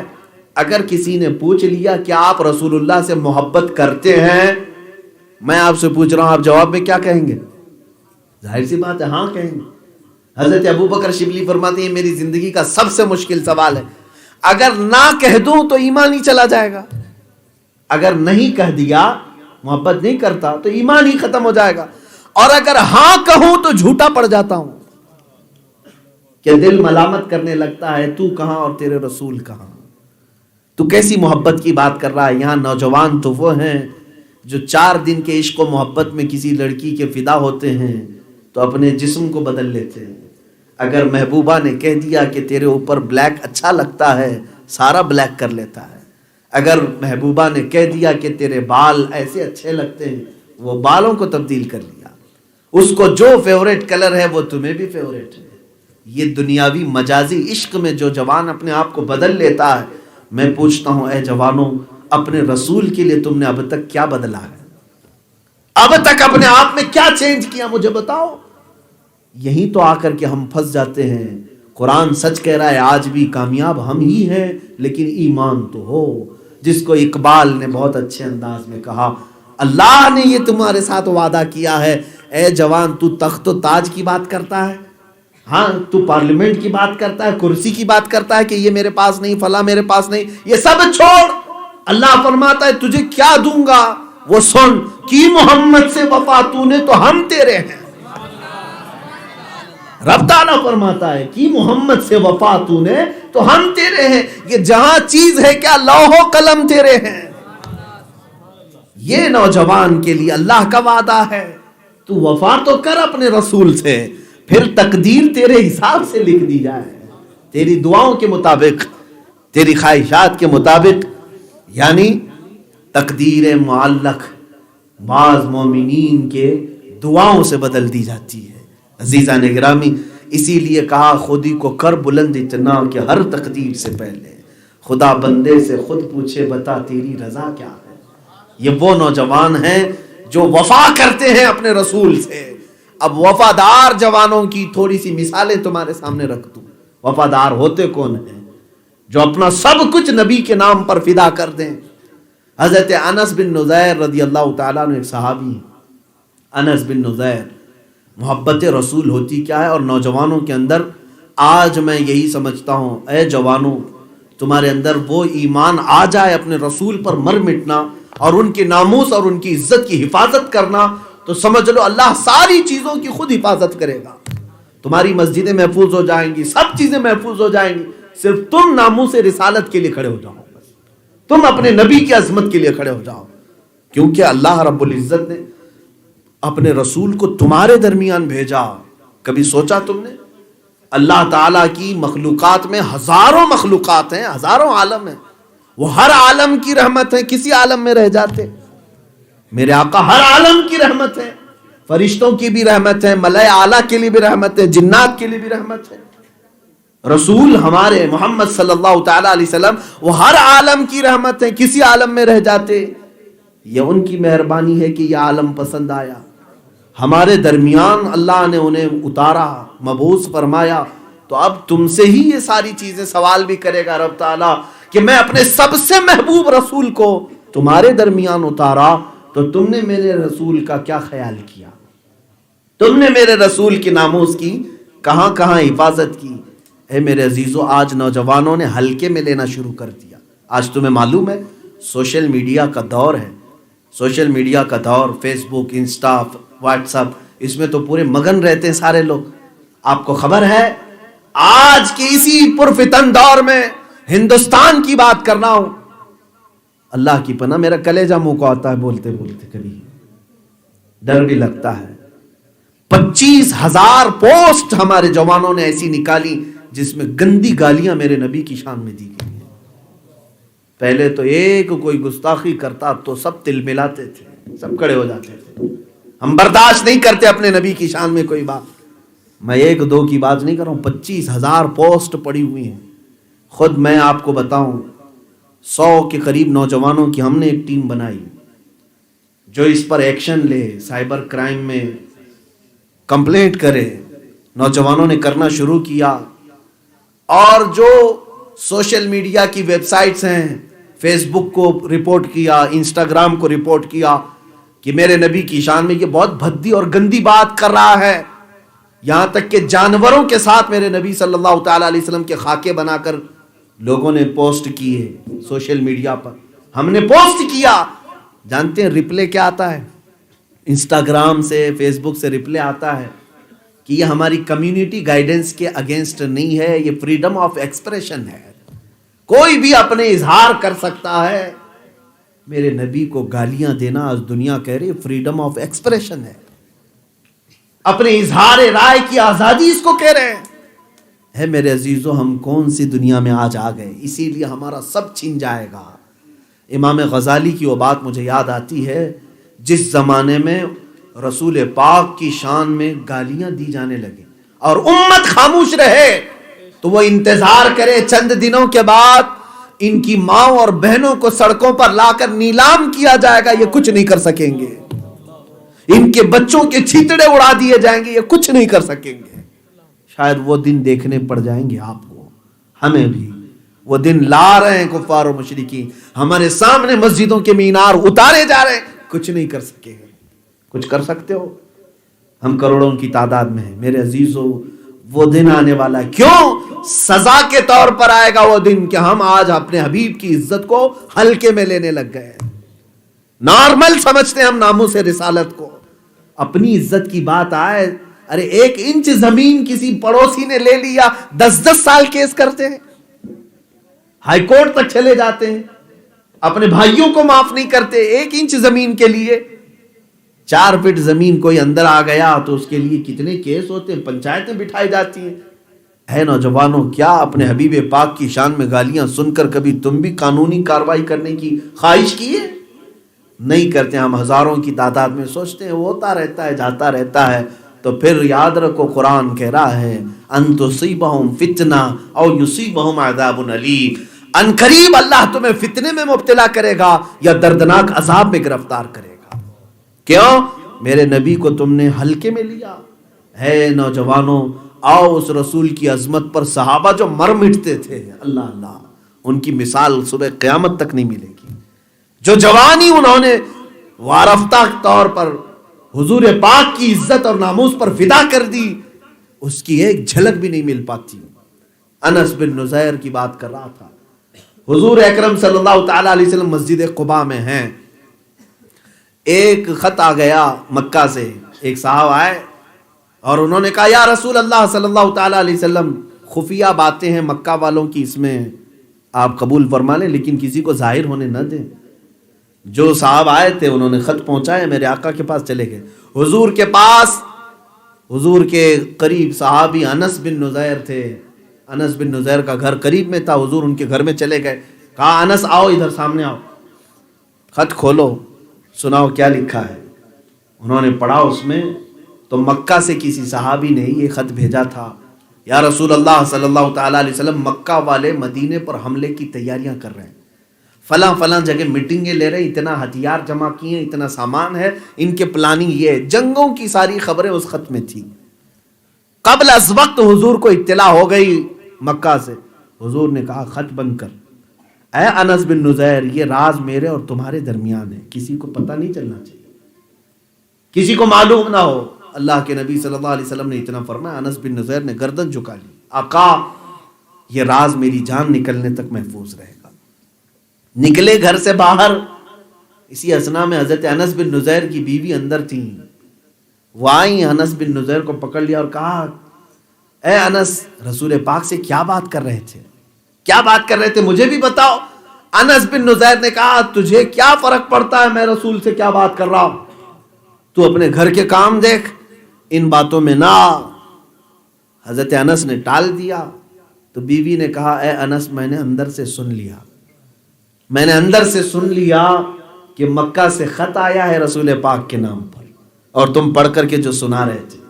اتنا سننا تھا، حضرت انس نے گردن پکڑ لی، بالوں سمیت اپنی بیوی کی گردن پکڑ لی اور اپنے ہاتھ میں دبا لیا اور لے کر کے سیدھے دربار رسالت میں آ گئے۔ آئے اللہ کے نبی، مجھ انس کو معاف کریں، کہیں میں قیامت کے دن غداروں میں نہ اٹھایا جاؤں۔ آپ کا راز تھا، میں نے افشا نہیں کیا، میری بیوی نے اندر سے سن لیا۔ اے اللہ کے نبی، اگر حکم ہو تو میں اس کی گردن الگ کر دوں تاکہ یہ راز ہمیشہ کے لیے محفوظ ہو جائے۔ رسول کریم صلی اللہ تعالی علیہ وسلم نے حضرت انس سے کہا اے انس، اسے چھوڑ دو، وہ بھی میری صحابیہ ہے، جس طرح تم حفاظت کرو گے وہ بھی حفاظت کرے گی۔ حالانکہ ان کی بیوی خیانت دار نہیں تھی، کوئی دوسری عورت نہیں تھی، وہ خود صحابیہ تھی، اس کے باوجود حضرت انس نے ان کی گردن پکڑ لی۔ یہ راز رسول اللہ کا ہے، یہ حفاظت کرنے کے لیے وہ اپنوں کو تک نہیں دیکھتے تھے۔ میرے نبی کی عزت اور عظمت پر کوئی بات آئے، کون بیوی کون باپ۔ حضور پاک کی بارگاہ میں ایک بار صحابہ بیٹھے، ابو عبیدہ بن جراح رضی اللہ تعالیٰ عنہ عشرہ مبشرہ میں سے، جن کو حضور نے امین الامت کہا، آئے ایک دن چادر اس طرح سے ڈھک کر کے، کوئی چیز سامنے لے کر کے آئے، خون ٹپک رہا تھا۔ حضور اکرم صلی اللہ تعالیٰ علیہ وسلم کے پاس آئے، حضور نے پوچھا کیا ہے ابو عبیدہ؟ چادر ہٹائی تو ایک انسانی کھوپڑی تھی، انسانی سر تھا گردن سے الگ کیا ہوا۔ حضور پاک صلی اللہ علیہ وسلم نے پوچھا یہ کیا ہے؟ کہا یا رسول اللہ یہ میرے باپ کا سر ہے، میرے باپ کا۔ کہا یہ کیسے؟ کہا میں نے قتل کیا۔ کہا باپ کا قتل کیا؟ میرے آقا کھڑے ہو گئے۔ کسی کو اپنے باپ کے قتل کی اجازت کیسے دی جا سکتی ہے؟ تو انہوں نے کہا آقا مجھے یہی تو بات کھائے جا رہی ہے، اس لیے تو آپ کے دربار میں آیا ہوں۔ بات در حقیقت یہ ہے، یہ میرا باپ آپ کا گستاخ تھا، جب جب میں گھر جاتا تھا مجھے ٹونٹ مارتے ہوئے، طنز کرتے ہوئے صرف آپ کی شان میں گالیاں دیتا تھا، وہ آپ کو برا بھلا کہتا تھا۔ میں نے کئی دنوں اس کو سمجھایا میرے باپ کو کہ جو بولنا ہے مجھے بول، میرے نبی کو مت کر، میرے آقا کی بارگاہ میں کچھ نہ کہہ، مجھے گالیاں دے لے، لیکن یہ مانتا نہیں تھا، ہر بار آپ کی شان میں بولتا تھا۔ آج میں شکار سے واپس آیا، میرے ہاتھ میں ننگی تلوار تھی، اور یہ پھر اپنی عادت کے مطابق آپ کی شان میں بکواس کرنے لگا، مجھ سے رہا نہ گیا، میں نے تلوار گھما دی، سر کٹ گیا، اور میں لے کر کے آیا ہوں۔ اے آقا اگر یہ جرم ہے تو مجھے سزا دیتے، لیکن میں نے جو کیا وہ میں برداشت نہیں کر سکتا تھا آپ کی محبت میں، اور میں سن نہیں سکتا تھا، اس لیے میں نے یہ کام کیا۔ جانتے ہو ابو عبیدہ بن جراح یہ وہ صحابی ہیں کہ جو رسول کریم صلی اللہ تعالیٰ علیہ وسلم کے ہر درد کو، ہلکی سی تکلیف کو اپنی تکلیف سے زیادہ سمجھتے تھے۔ جنگ احد میں جب میرے آقا صلی اللہ تعالیٰ علیہ وسلم پر ایک ظالم کافر نے لوہے کی ٹوپی اٹھا کر کے مار دیا تو حضور پاک کے چہرے پر آ کر کے وہ لگی، اور تانت ہی کہتے ہیں نا لوہے کی، وہ حضور پاک کے رخساروں سے اندر جا کر کے دانت میں پھنس گئی تھی، دانت میں پھنس گئی، اور گالوں کے اندر سے جا کر کے وہ دانت کا ٹکڑا پھنسا ہوا تھا۔ صحابہ دیکھ کر کے بے چین تھے، بے قرار تھے، میرے نبی کی ہلکی سی تکلیف انہیں گوارا نہیں ہوتی تھی۔ اس وقت حضرت ابو بکر صدیق آئے، اور کپ کپی ان کے اندر تاری تھی کہ یہ دانت اگر نکالا جائے تو کیسے نکالا جائے۔ اس وقت حضرت ابو عبیدہ بن جراح جن کا ذکر کر رہا ہوں وہ قریب آئے، کہا ابو بکر مجھے موقع دے تو میں نکالتا ہوں۔ کہا کیسے نکالو گے؟ حضرت ابو عبیدہ نے کہا میں اپنے دانتوں سے کھینچ کر نکالتا ہوں۔ انہوں نے دانتوں سے کھینچ کر کے وہ جب کڑی نکالی، میرے آقا صلی اللہ تعالی علیہ وسلم کے 2 دانت شہید ہو گئے، 2 دندان مبارک نکل گئے، اور حضرت ابو عبیدہ بن جراح کے 4 دانت نکل گئے۔ جب کھینچا آپ نے اتنی تیز جا کر کے وہ بیٹھی ہوئی تھی، آپ کے دانت پورے ہل گئے تھے. تو پھر آپ سے کہا گیا ابو عبیدہ بن جراح سے، یہ جو پھنسی ہوئی کڑی تھی لوہے کی، اس کو ہاتھ سے بھی نکالا جا سکتا تھا. ابو عبیدہ کہتے ہیں مجھے معلوم تھا یہ جب نکالا جاتا تو میرے نبی کے دانت نکلنے والے تھے، مجھے گوارا نہیں تھا کہ ہاتھ سے نکالوں اور میرے نبی کے دانت نکلیں. میں نے اپنے دانتوں سے اس لیے نکالا کہ میں اپنے آپ کو تسلی دے سکوں میرے نبی کے ایک دانت پر میرے 2 دانت شہید ہوں. یہ وہ صحابی تھے ابو عبیدہ بن جراح، جب اپنے باپ کا سر لے کر کے آئے اور یہ کہا کہ گستاخی کرتا تھا اس لیے میں نے مار دیا. حضور آپ فیصلہ کریں میرے لیے کیا حکم ہے. حضور اکرم صلی اللہ تعالی علیہ وسلم کھڑے ہوئے، اسی وقت جبرائیل امین آیت قرآنی لے کر آئے. لا تجد قوما یؤمنون باللہ والیوم الآخر یوادون من حاد اللہ ورسولہ ولو كانوا آباءهم او ابناءهم او اخوانهم او عشیرتهم. اللہ نے فیصلہ صادر کر دیا، اے نبی وہ ایمان والا ہو ہی نہیں سکتا جو آپ کے دشمنوں کو اپنا دوست سمجھتا ہو، چاہے اس کے باپ ہوں، اس کے بیٹے ہوں، اس کے خاندان والے ہوں. آپ کے صحابی نے جو کیا، رسول کے صحابی نے جو کیا، وہ عین ایمان ہے. یہی تو مسلک اعلیٰ حضرت ہمیں سکھاتا ہے. دشمن احمد پہ شدت کیجئے، ملحدوں کی کیا مروت کیجئے، غیظ میں جل جائیں بے دینوں کے دل، یا رسول اللہ کی کثرت کیجئے. میرے عزیزو، ہمارے لیے فرسٹ پرائیوریٹی رسول پاک کی ذات ہونی چاہیے، تبھی تم واپس اپنی اسی وقار میں آؤ گے، اسی عزت میں آؤ گے. آج حالات ایسے ہو گئے، ہم فرقوں میں جو بٹے، جماعتوں میں بٹے، پیروں میں بٹے. بعض لوگوں کو یہ باتیں بری لگتی ہیں، میرے عزیزو کڑوی ہوں گی، لیکن ایک بات یاد رکھنا، بخار کی دوا کڑوی ہوتی ہے، نگل لو تو بخار چلا بھی جاتا ہے. ہاں مجھے کوسنا ہے تو بعد میں کوس لینا، لیکن میں وقت کے تقاضوں کے اعتبار سے آپ سے گفتگو کر رہا ہوں. آج کیا ہمارے حالات ایسے نہیں کہ تمہارے پیر کے خلاف بولو تو سب آسمان سر پہ اٹھا لیتے ہیں، جہاں میرے نبی کی شان میں گندی گالیاں دی جا رہے ہیں تم خاموش بیٹھے ہو. یہ کون سا ہمارا دین ہے، کون سا ایمان ہے؟ آج حالات ایسے ہو گئے کہ تم اپنے باپ اور ماں کے خلاف سننا نہیں چاہتے اور اپنے رسول کے بارے میں سب سن کر کے گوارا کر لو گے. معاذ اللہ رب العالمین. جس وقت ایسے حالات آ جائیں، امام مالک رضی اللہ تعالیٰ عنہ نے فرمایا امت کو زمین پر رہنے کا حق ہی نہیں ہے. امام مالک فرماتے ہیں امت کو زمین پر رہنے کا حق نہیں، اس لیے کہ اللہ نے تمہیں زمین پر بسایا ہے اپنے رسول کے صدقے میں. اور قرآن یہاں تک کہہ رہا ہے وَمَا كَانَ اللَّهُ لِيُعَذِّبَهُمْ وَأَنْتَ فِيهِمْ. اللہ پچھلی قوموں کی طرح عذاب ان پر نازل نہیں کرتا، اس لیے کہ ان کے درمیان میرا محبوب آرام کر رہا ہے. ہمیں عذاب سے اللہ نے محفوظ رکھا اور تم اتنا بھی خیال نہیں کرتے اپنے رسول کا. اس رسول پاک صلی اللہ تعالی علیہ وسلم کی عظمتوں کے لیے. اسی انس بن نذیر کی بات میں کمپلیٹ کروں، جو رازدار رسول بھی تھے. میرے عزیزو وہ رازوں کی حفاظت میں اپنے ساری چیزیں قربان کرنے کو تیار. جنگ احد ہے، جنگ احد. انس بن نذیر جوان صحابی تھے. اے جوانوں سنو، جوانی کہاں دینے کے لیے. انس بن نذیر جوان ہیں، احد میں اس طرح سے لڑ رہے تھے. احد کی جنگ کا اگر پس منظر آپ کو معلوم ہے، نقشہ معلوم ہے تو سمجھ میں آ جائے گا. یہ احد کی جنگ شروع میں مسلمانوں نے اس پر غلبہ حاصل کر لیا کافروں پر. بعد میں تھوڑی سی بات ایسی ہو گئی کہ کافر غالب آ گئے اور 70 صحابہ کی جانیں گئی، اور وہ جنگ شکست میں تبدیل ہو گئی، صحابہ کی شکست میں بدل گئی. اسی جنگ میں میرے آقا صلی اللہ علیہ وسلم کے دندان مبارک شہید ہوئے. وہی جنگ ہے جس میں حضرت امیر حمزہ کا سینہ چاک کر کے کلیجہ نکالا گیا. یہی وہ جنگ ہے، جنگ احد. بہت سخت آزمائش تھی صحابہ کے لیے. جانتے ہیں یہ وقت ایسا آ گیا صحابہ پر کہ کفار پیچھے سے بھی حملہ آور ہیں، سامنے سے بھی حملہ آور ہیں، اور رسول پاک صلی اللہ تعالی علیہ وسلم کی جانثار صحابہ انس بن نذیر یہ چیل کی طرح جھپٹتے تھے. حضور دیکھ رہے تھے. شام ہو گئی تو غائب ہو گئے، کہیں دکھ ہی نہیں رہے. پوچھا میرے آقا نے انس بن نذیر کو ڈھونڈو کہاں ہے. صحابہ ڈھونڈتے ہوئے پورے میدان میں گھوم رہے تھے. ایک جگہ آئے، ایک لاش کٹی ہوئی تھی. کیسے کٹی ہوئی ہے؟ چہرہ بھی مسخ کر دیا گیا، چہرے کو پورا ایسے چپیٹ دیا گیا کہ نہ ناک نظر آئے نہ آنکھ نظر آئے، کچھ بھی نہیں.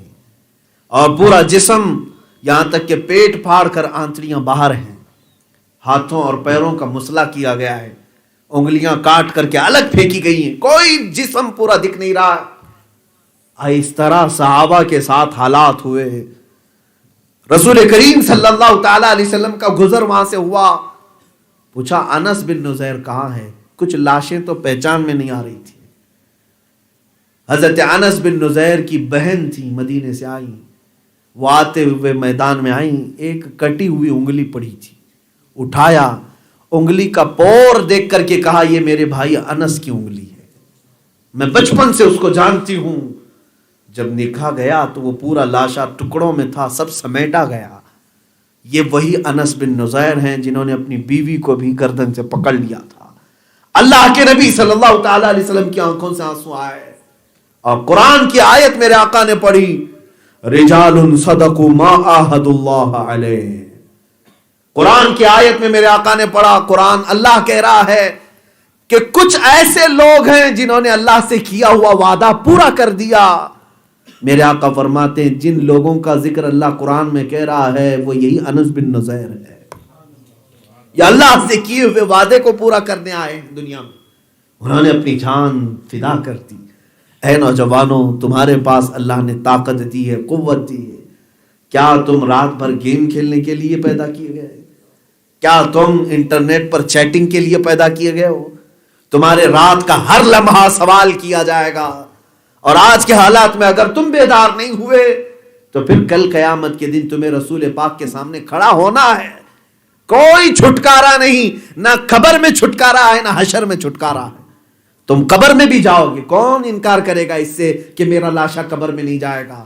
کون انکار کرنے والا ہے؟ تم کروڑ پتی نہیں، ارب پتی نہیں، پتہ نہیں کتنے پتی ہو، قبر میں تو جاؤ گے، اور فرشتے آ کر تیسرے سوال میں یہی پوچھیں گے رسول کے بارے میں کیا کہتا تھا، حضور کو دکھا کر کے پوچھیں گے ان کے بارے میں تو کیا کہتا تھا۔ اور بزرگوں نے فرمایا قبر میں لیٹے ہوں گے تم بے بس مجبور، تمہارے عزیز تمہیں باندھ کر کے لے جا کر رکھ چکے ہوں گے، نہ تمہارے ہاتھ ہلنے کے قابل ہے، نہ پیر ہلنے کے قابل ہے، نہ تمہارے پاس رشوت دینے کے لیے ایک پھوٹی کوڑی ہوگی، اور وہ ملائکہ جو اللہ کے ہیں سخت ترین سوال کر رہے ہوں گے۔ اور تیسرا سوال کیا ہے قبر میں؟ 3 سوال سب کو معلوم ہے۔ فرشتے پوچھیں گے تمہارا رب کون ہے، تمہارا دین کیا ہے۔ تیسرے نمبر پر حضور پاک کو دکھا کر کہیں گے ان کے بارے میں کیا کہتا تھا، ما کنت تقول فی حق ھذا الرجل، اس شخص کے بارے میں تو دنیا میں کیا کہتا تھا۔ اس کا مطلب ہے رسول قبروں میں حاضر ہوں گے، میرے آقا ہوں گے، لیکن بزرگوں نے فرمایا جب تم حضور کو دیکھ کر کے کہنا چاہو گے کہ یہ ھذا محمد الرسول اللہ، یہ محمد اللہ کے رسول ہیں، بعض بزرگوں نے لکھا ہے کہ میرے آقا اپنا چہرہ پھیر لیں گے اور فرمائیں گے خبردار میری طرف نگاہ مت کرنا، اس لیے کہ دنیا میں تجھے کسی اور کا چہرہ پسند تھا، تو دنیا میں جس سے محبت کرتا تھا اس کی طرف دیکھ، میری طرف نہ دیکھ۔ مجھے بتاؤ اے نوجوانوں، اگر رسول قبر میں اپنا چہرہ پھیر لیں تو تم کس کی طرف چہرہ کرو گے، کس کو مدد کے لیے پکارو گے؟ اسی لیے امام اہل سنت نے فرمایا تجھ سے جو منہ چھپائیں تو کریں کس کے سامنے، یا رسول اللہ تجھ سے جو منہ چھپائیں تو کریں کس کے سامنے، کیا اور کسی سے توقع نظر کی ہے؟ آج لے ان کی پناہ، آج مدد مانگ ان سے، پھر نہ مانیں گے قیامت میں اگر مان گیا۔ حضور کی بارگاہ میں یہ کہہ دو آج ہی، یا رسول اللہ بد ہیں تو آپ کے، بھلے ہیں تو آپ کے، ٹکڑوں پہ یہیں کے پلے ہیں، رخ کدھر کریں؟ آج آپ حضور کی طرف واپس آ جاؤ، یہی ایک بیسک وجہ ہے جس کو ہم چھوڑے ہوئے ہیں۔ ان کے جو ہم غلام تھے، خلق کے پیشوا رہے ہیں، ان سے پھرے جہاں پھر آئی کمی وقار میں، اقبال نے ہمیں یہ سمجھایا۔ تمہیں معلوم ہے ہماری تاریخ کیا ہے؟ ہماری تاریخ جب تک ہم رسول سے وفا کرتے تھے، ہماری تاریخ تو یہ ہے، دی اذانے کبھی افریقہ کے تپتے ہوئے صحراؤں میں تو کبھی یورپ کے کلیساؤں میں، اور دشت تو دشت ہے، دریا بھی نہ چھوڑے ہم نے، بحر ظلمات میں دوڑا دیے گھوڑے ہم نے۔ اقبال نے ہماری تاریخ یوں بیان کی ہے، ارے تیغ تو تیغ ہے، توپ سے لڑ جاتے تھے، جب ہم اڑ جاتے تو پاؤں شیروں کے میدان سے اکھڑ جاتے تھے۔ یہ ہماری تاریخ تھی، اور رسول پاک سے وفا کرنے والے نوجوانوں کی تاریخ پڑھو، آج نوجوانوں کو اتنا ٹائم ہی کہاں ہے، اتنا ٹائم کہاں ہے؟ فلمی ایکٹرز کے بایو ڈاٹا سب معلوم ہوں گے، کون کہاں رہتا ہے۔ ذرا اپنے جوانوں سے پوچھو خالد بن ولید کسے کہتے ہیں، پوچھو اپنے معاشرے میں صلاح الدین ایوبی کس کا نام ہے، نور الدین زنگی کون ہے؟ ارے ان کو پڑھنے کے لیے وقت چاہیے، اور دنیا چاہتی بھی ہے کہ تم ان کو نہ پڑھو۔ محمد بن قاسم کو نہ پڑھو، طارق بن زیاد کو نہ پڑھو، موسیٰ بن نصیر کو نہ پڑھو، صلاح الدین ایوبی کو نہ پڑھو۔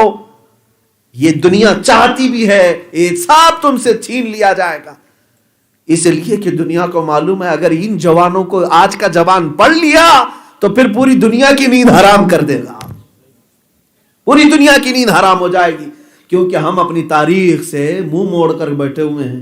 ہم تو پتہ نہیں پہاڑی چوہوں کی تاریخ پڑھ رہے ہیں، آج اسکول میں بچوں کو ہم یہی پڑھا رہے ہیں، بزدلوں کی تاریخ ہم آج پڑھا رہے ہیں اپنے بچوں کو۔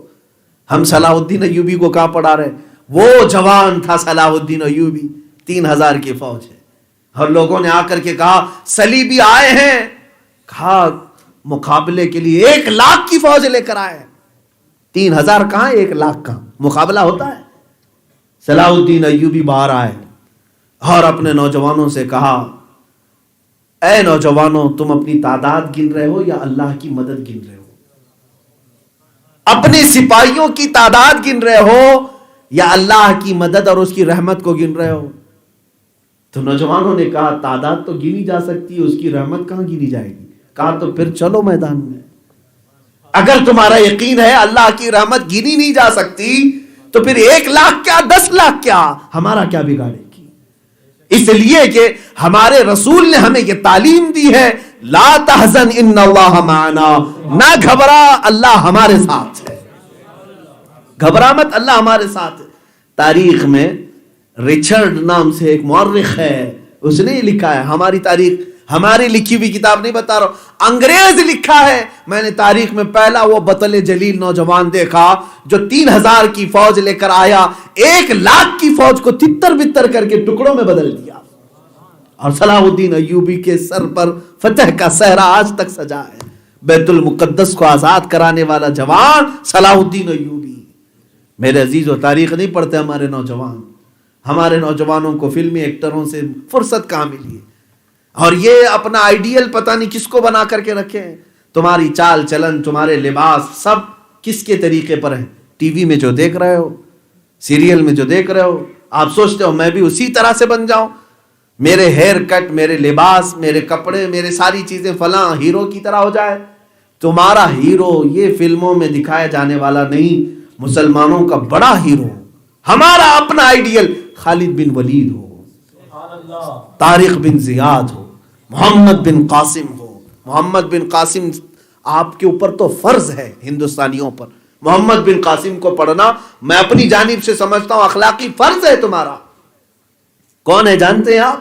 میں جوانوں کا ہی تذکرہ کر رہا ہوں میرے عزیزوں، میں اس پر بات کرتا رہوں گا، وقت پوری رات چلی جائے گی، لیکن میں دیکھ رہا ہوں کہ جتنے جوان ہیں وہ سب سہمے ہوئے بیٹھے ہوئے ہیں، وقت کا احساس آپ کو نہیں ہوگا، اس لیے کہ اللہ کے ولی کے دربار میں محمد بن قاسم ایک 19 سال کا جوان ہے، عرب میں بیٹھا ہوا ہے، چاچا اس کا خلیفہ ہے، گورنر ہے۔ ہندوستان سے کچھ تجارت کرنے والے لوگ آئے عرب میں اور کہا گورنر سے کہ ہم ہندوستان گئے تھے تجارت کرنے کے لیے، وہاں ایک راجہ دابیر سنگھ ہے سندھ میں، راجہ دابیر سنگھ جس نے کچھ حج پر جانے والی مسلمان عورتوں کو قید کر لیا، اس کے گنڈے ان کو پکڑ کر مال لوٹ چکے ہیں، عورتیں بعد راجہ کے قید میں ہیں، اور وہ اندر سے پکار رہی تھی کوئی ہمارا بھائی ہے عرب سے جو ہماری مدد کے لیے آئے۔ تو یہ تاجر جو ہیں تجارت کرنے والے جا کر گورنر کے پاس بتا رہے تھے، حالات بتا رہے تھے، کچھ عورتیں قید میں ہیں، وہاں سے پکار رہی ہیں۔ یہ 90 ہجری کی بات کر رہا ہوں، 90 ہجری، ابھی 1442 چل رہی ہے، 90 ہجری کی بات کر رہا ہوں۔ ہندوستان میں باضابطہ لشکر کے ساتھ کوئی فوج نہیں آئی، وہاں سے گورنر کے پاس جب یہ بات چیت چل رہی ہے تاجروں کی اور گورنر کی، ایک نوجوان گزر رہا ہے، اسی گورنر کا بھتیجا محمد بن قاسم کھڑا ہو گیا اور کہا ہماری بہنوں کو جو حج پر آ رہی تھی گرفتار کیا، کس ظالم نے؟ کہا اس کا نام دابیر سنگھ ہے، اس کے گنڈے ہیں اس کے ساتھ، اور انہوں نے اسے عورتوں کو گرفتار کیا۔ محمد بن قاسم عرب میں کھڑے ہو کر کے پکارا، لبیک یا اختی، اے میری بہن میں آ رہا ہوں، میں حاضر ہو رہا ہوں۔ اسی دن اپنے چاچا سے کہا، 19 سال کا جوان، ارے 19 سال ہوتے کیا ہیں؟ یہاں تو لوگوں کو آج 19 سال لگتا ہے ابھی تو بالغ ہوا ہے، ابھی تو بچپنا ہے۔ 19 سال کی جوانی میں اپنے چچا سے کہا، مجھے فوراً ایک فوج کے ساتھ روانہ کرو۔ 10,000 کا لشکر لے کر یہ بیابان وادیوں میں آ گیا۔ ہندوستان اس وقت تک وہ سفر بھی نہیں کیا، نہ راستے جانتا تھا نہ طریقے جانتا تھا۔ 19 سال کا جوان صرف عظمت اسلام پر حملہ سمجھتا تھا، اس لیے آ گیا۔ آیا اور دابیر سنگھ سے کہا کہ ہماری ان بچیوں کو، عورتوں کو آزاد کرو یا پھر ہمارے ساتھ مقابلے کے لیے تیار ہو۔ گھمنڈ میں اتراتا ہوا راجا کہا، تم جیسے بہتوں سے میں نے مقابلہ کیا ہے، تم جو کر سکتے ہو کر لو۔ محمد بن قاسم نے صرف 3 دن فوج کشی ایسی کی کہ راجا دابیر سنگھ بھی گرفتار ہو کر کے قیدی بن کر آ گیا، پوری فوج ختم ہو گئی۔ اور آیا تھا عورتوں کو آزاد کرانے کے لیے 19 سال کا محمد بن قاسم، لیکن سندھ اور ہند میں پرچم اسلام لہرا کر چلا گیا۔ 2 سال رہا، صرف 2 سال۔ 21 سال کی عمر میں وفات ہو گئی، 21 سال کی عمر میں وفات ہو گئی۔ لیکن آج بھی الہ آباد یونیورسٹی کے ایک پروفیسر ہے، وہ ہندو ہے، تاریخ لکھا ہے محمد بن قاسم کی، ہماری بات نہیں کر رہا ہوں، ہندو ہے، وہ لکھے اور کہا محمد بن قاسم نے 2 سال کے اندر ایسا عدل و انصاف قائم کیا تھا کہ ہندو ہو کہ چاہے کوئی بھی دھرم کا ہو، محمد بن قاسم کے پاس آتے تھے اور اس کو دیوتا کا اوتار سمجھتے اور اس کے پاس اپنے انصاف کی گہار لگاتے تھے۔ اور وہ جوان تھا، ہر ایک کے ساتھ انصاف کرتا تھا اور پھر یہ کہتا تھا، میں حقیقت نہیں ہوں بلکہ میں اپنے رسول کا ایک غلام ہوں، ان کی تعلیمات لے کر کے آیا ہوں۔ تو لوگ یہ جانتے تھے اور پھر کہتے تھے، ہمیں اس نبی کے دین میں لے جاؤ جس کے غلاموں میں عدل و انصاف اتنا ہے تو آقا کا حال کیا ہوگا۔ جوان وہ ہوتا ہے۔ مجھے بتاؤ کتنی عورتیں ہماری چیختی ہوئی مر گئی، آج ہمارے جوانوں کے کانوں پر آج جوں تک نہیں رہی تھی۔ ہم تو آج بیٹھے سن رہے ہیں نا، نہ جانے کتنی بہنیں ہماری مدد کے لیے پکارتی رہیں۔ آج پورے ورلڈ میں، پوری دنیا میں ہم تعداد کے اعتبار سے تقریباً 180 کروڑ کو پہنچے ہوئے ہیں۔ 180 کروڑ معمولی بات ہوتی ہے؟ تعداد اتنی بڑی۔ میرے آقا نے سچ فرمایا تھا، ایک وقت آئے گا جب تمہاری حیثیت سمندر کے جھاگ کے برابر ہوگی۔ تم تعداد میں بہت ہوں گے لیکن تمہاری حیثیت سمندر کے جھاگ کی طرح، جو صبح دکھتا ہے اور شام میں نہیں دکھتا۔ ایمان دکھتا ہے کبھی اور کبھی غائب ہو جاتا ہے۔ ہوش کے ناخن لو اے نوجوانوں، زندگی زندہ دلی کا نام ہے، دوسروں کے درد کا احساس کرنا یہ زندگی ہے۔ سیلفش بن کر کے اگر جیتے رہو، مجھے میرے گھر کا بس دیکھنا، میرا بیٹا صحیح ہے، میری بیٹی صحیح ہے، میری بیوی صحیح ہے، بس باقی سب جائیں کسی بھی جگہ، مجھے کیا فرق پڑتا ہے۔ انتظار کرو اپنی باری کا، وہ جو آگ بہت دور لگی ہے اس کی چنگاریاں تمہارے گھر کو بھی جلا کر خاک کریں گی۔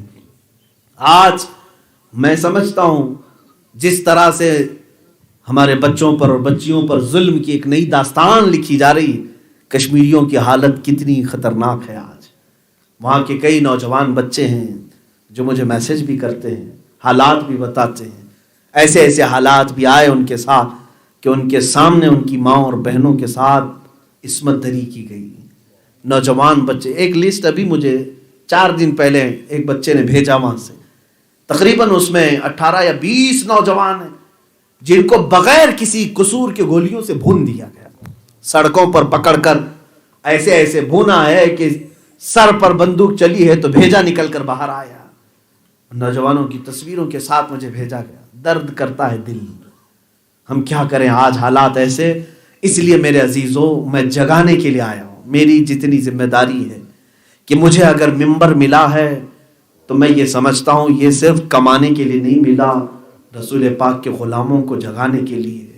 میں اپنی زندگی سمجھتا ہوں جتنا ہو سکے تمہارے دلوں میں اپنی بات اتار کر جاؤں۔ میرے بچے نوجوان جو چند دنوں کے بعد میری باتوں کو یاد کریں گے، ایک دن آئے گا وہ عظمت رسالت کو سمجھ کر کے کھڑے ہوں گے، پھر دیکھنا کہ پرچم اسلام لہراتا کیسے ہے اور اللہ کی مدد آتی کیسے ہے، اللہ کی مدد کیسے آتی ہے۔ اسی لیے اقبال نے ہمیں یہ درس میں کہا تھا، قوت عشق سے ہر پست کو بالا کر دے، یعنی کوئی اور طاقت نہیں ہے تیرے پاس، مال جمع کرنے میں لگے ہوئے نہیں، بہت مال آ جائے تب ہم کچھ کام کریں گے، ارے بہت زیادہ بڑی طاقت آ جائے، اقتدار آئے، ہم کچھ کر لیں گے۔ لیکن اقبال جیسا عاشق تو کہتا ہے نہیں، اگر تو پستی کو، ڈوبے ہوئے کو اٹھانا چاہتا ہے تو کس طاقت سے؟ قوت عشق سے ہر پست کو بالا کر دے۔ دہر میں اگر کوئی چیز اجالے کی ہے تو اقبال کہتا ہے دہر میں نام محمد سے اجالا کر دے، دہر میں نام محمد سے اجالا کر دے۔ ابھی آپ نے ناظم سے بھی یہ سنا تھا، اقبال نے ہمیں یہ بھی میسج دیا ہے، جہاں تم رہ رہے ہو یہ تمہارا کمفرٹ زون، یہ تمہاری منزل نہیں تیرا نشیمن قصر سلطانی کے گنبد پر، تو شاہین ہے بسیرا کر پہاڑوں کی چٹانوں میں۔ تم تو خیر امت ہو نا، ساری امتوں میں تم افضل ہو، تمہیں اللہ تعالیٰ نے وسط امت کہا، خیر امت کہا، مسلمین تمہارا نام رکھا، ہوا سماکم المسلمین۔ کتنے اعزازات اللہ نے تمہیں دیے ہیں، کتنے انعامات دیے ہیں۔ ارے بنی اسرائیل کو جنت کے کھانے ملے ہوں گے، لیکن تمہیں تو مالک جنت دیا گیا ہے، جس کے دست میں اللہ نے جنت کی کنجیاں دی، وہ رسول تمہیں دیا گیا ہے۔ تمہارے لیے تو اللہ نے اتنے اعزازات انعامات دیے، تم احساس تو کرو، تم احساس کرو ہم کس نبی کی امت ہیں، ہماری ڈیوٹی کیا ہے آج، ہماری یہ ذمہ داری آج کیا ہے۔ میں بات کر رہا تھا صحابہ، ایک صحابیہ آئی، مجھے بتاؤ فجر کی نماز کے لیے بستر نہیں چھوڑ سکتے، وہ عاشق رسول کیسے ہیں؟ وہ کیسے عاشق رسول ہیں؟ نعرہ لگانے کو آپ سمجھتے ہیں عاشق رسول؟ ارے نعرہ لگانا یہ عاشق رسول ہوتا تو صحابہ نہ بدر میں جاتے نہ احد میں جاتے، مسجد نبوی میں بیٹھ کے نعرے لگاتے۔ وہ تو ننگے پاؤں گئے ہیں، ان کے جو جسموں کے ٹکڑے ہو گئے، وہ صرف دعوے دار نہیں تھے، عملی میدان میں آئے تھے۔ میں عرض کر رہا ہوں مدینے کی ایک خاتون آئی جب میرے آقا جہاد میں جا رہے ہیں، اور اعلان کیا میرے آقا نے کہ مدینے پر کفار کا حملہ ہو گیا، اور میرے اصحاب حضور کی عزت پر حملہ کرنے کے لیے کافر آئے۔ حضور نے فرمایا مدینے کا ہر گھر باہر آ جائے، ہر نوجوان آ جائے۔ سب آ گئے، ایک خاتون آئی 1.5 سال کا بچہ لے کر، کہا یا رسول اللہ میرے گھر میں اس کے علاوہ کوئی نہیں، میرے شوہر وفات پا گئے، پچھلی جنگ میں وہ شہید ہو گئے، 1.5 سال کا بچہ ہے، دودھ پیتا ہے، اس کو قبول کر لے۔ آپ نے اعلان کیا جس کے گھر میں جو ہے بھیج دیا جائے۔ میرا دل گوارا نہیں کیا کہ 1.5 سالہ بچے کو میں گھر میں پالوں، میں نے اس کو آپ کے لیے بنایا ہے، میرے آقا اس کو قبول کر لے۔ حضور نے فرمایا اس کا کیا کیا جائے؟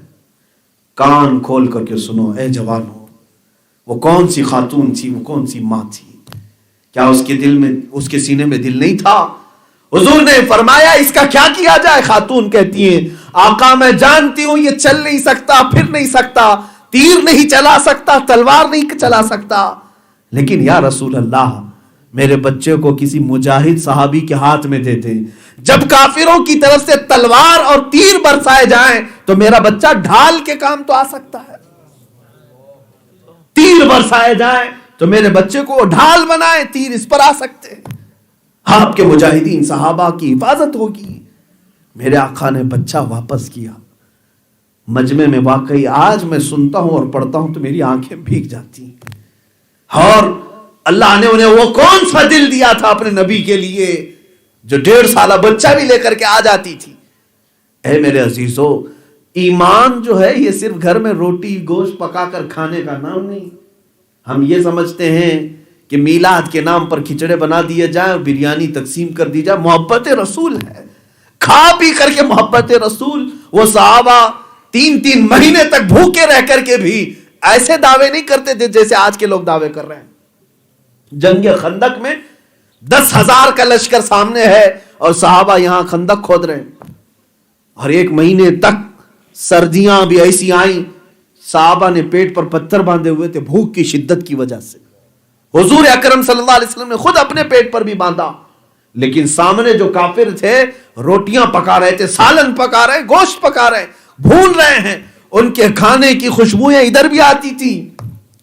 اور یہاں حال یہ ہے صحابہ کا، ایک کھجور پر 10 لوگ اکتفا کر لیتے تھے. ایک کھجور پر 10 لوگ، ایک کھجور 10 صحابہ قناعت کرتے. اور ایک دن میرے آقا نے پوچھا بھی، ان کافروں کے بھنے ہوئے گوشت کی خوشبوئیں تمہیں پریشان تو نہیں کر رہی؟ سارے صحابہ جو میرے آقا کے ساتھ کھڑے تھے، سامنے دشمن فوج کے پکنے کی خوشبوئیں آتی تھی، لیکن مجال تاریخ اٹھا کے پڑھو کہ رسول سو رہے ہیں، چلو جا کر کے ایک روٹی مانگ کے لے آتے ہیں. رسول آرام کر رہے ہیں، چلو ایک بوٹی لے کر کے آ جاتے ہیں. مکہ والے ان کو پہچانتے تھے، رشتہ دار بھی تھے، گوشت دے دیں گے، کھانا دے دیں گے، سالن دے دیں گے. نہ، ایسے اڑے ہوئے تھے بھوکے ایک کھجور پر، لیکن نہ ان کی روٹی کی طرف دیکھا نہ بوٹی کی طرف دیکھا. میرے آقا نے پوچھا کہ تمہیں ان کے کھانوں کی خوشبو پریشان کر رہی؟ صحابہ نے کہا، اے اللہ کے نبی، اگر ہم کھانے کے لیے آئے ہوتے تو ادھر ہوتے، ہم آپ کے ساتھ جنت میں جانے کے لیے آئے یہیں کھڑے رہے. نہ ہمیں ان کے کھانوں کی ضرورت ہے نہ ان کی روٹی کی. یہ صحابہ تھے، اور اس کے باوجود بھی اتنے نعرے ان کے نہیں تھے. ہاں، وہ جب بھی ان کا ایک ہی نعرہ تھا، جب رسول کچھ بات کرتے تو فوراً کہتے لبیک یا رسول اللہ، اے اللہ کے رسول میں حاضر ہوں. حضور نے فرما دیا شراب حرام، مٹکے توڑ ڈالے. جوا حرام تو سب کچھ اپنی زندگی سے نکال دیا. سود حرام تو ہمیشہ کے لیے ترک کر دیا. میرے آقا کی بات پر پھر وہ سوال تک نہیں کرتے تھے کہ کیوں حرام ہے. یہاں تو لوگ حدیث سنانے کے بعد بھی پوچھتے ہیں کیوں مولانا یہ حرام کیوں ہے. وہ صحابہ تھے. وہ جوان بنو تو پھر دیکھو قیصر اور کسریٰ تمہارے قدموں پہ آ جائیں. اللہ کے حبیب صلی اللہ تعالیٰ علیہ وسلم کے غلاموں کو اللہ تعالیٰ نے وہ قوت عطا کی ہے جو آج بھی آئے گی. اسی لیے اقبال نے بہت جمع کر کے، گھما کر کے نہیں، بہت جمع کر کے ایک ہی چیز میں تمہیں سمجھایا تھا کہ ہمارا کل مسئلہ ایک ہی ہے کہ محمد سے وفا تو نے تو ہم دے رہے ہیں. یہی جوانوں کی آج ذمہ داری ہے. اگر کوئی اور بتاتا ہے تو اور سن لو ذمہ داریاں، مگر مجھ فقیر کی نظر میں اس پرفتن زمانے میں نوجوان کی سب سے پہلی ذمہ داری یہ ہے کہ محمد سے وفا تو نے تو ہم دے رہے ہیں. رب تعالیٰ کا یہ اعلان ہے، حضور سے وفا کرنا سیکھو. ایمان اسی کو کہتے ہیں. الا لا ایمان لمن لا محبت لا. اس کا ایمان ہی نہیں جس کے سینے میں نبی کی محبت نہیں. محبت کا مطلب زبانی نہیں، اپنے جسم کے ساتھ، اپنے اخلاق کے ساتھ، اپنے کردار کے ساتھ. مجھے بتاؤ رسول پاک کی بارگاہ میں جب نغمے سنائے جائیں، نعتیں، یہ کتنوں کو پسند ہیں؟ اور پھر گانے کس کو پسند ہیں؟ موبائل اٹھانا ہے جوان، کمپیر کر کے دیکھ لینا، میرے پاس گانے زیادہ ہیں کہ رسول کی نعتیں زیادہ ہیں. تمہارا دل خود فیصلہ کر کے بتا دے گا تو عاشق رسول ہے کہ عاشق دنیا ہے. یہ زبانی دعووں سے نہیں چلتا ہے. آپ خود اپنا احتساب کرو. جاؤ اپنے بچوں کو پوچھو محمد صلی اللہ تعالی علیہ وسلم کون ہیں، کتنے سال مکہ میں رہے، کتنے سال مدینے میں رہے، آپ کے اصحاب کون ہیں، آپ کے اخلاق کیا تھے، آپ کے والدین کون تھے. شاید بچے سب جواب نہیں دے پائیں، لیکن دنیا داروں کی بات پوچھو، فلمی ایکٹروں کی بارے میں پوچھو، یہ سب بتانے لگ جاتے ہیں. تو کہیں تو ہم نے ناانصافی کی ہے اپنے نبی کے ساتھ، اپنے رسول کے ساتھ ناانصافی کیا ہے. بدلو میرے عزیزو. اے نوجوانوں، میں تمہیں کھڑے ہونے کی دعوت دیتا ہوں اس بات پر کہ رسول پاک کے لیے اپنی گردن کا ہر حصہ وقف کر دو اور پھر یہ کہو لبیک یا رسول اللہ، جو صحابہ کہتے تھے اے اللہ کے رسول میں حاضر ہوں. آپ نے جس کو حرام کہا میں حرام سمجھتا ہوں، آپ نے جس کو حلال کہا میں اسے حلال سمجھتا ہوں. یہی مسلمان نوجوان آج عہد کر لے میں اپنے نبی کی بات کے آگے نہیں جاؤں گا. پھر دیکھو اللہ کی نصرت کیسے آتی، مدد کیسے آتی. اے میرے عزیزو، صحابہ کی مثالیں بہت ہیں، میں طوالت کی وجہ سے نہیں عرض کر پا رہا ہوں، یہاں میں آپ کو اکتاہٹ میں بھی نہیں ڈالنا چاہوں گا.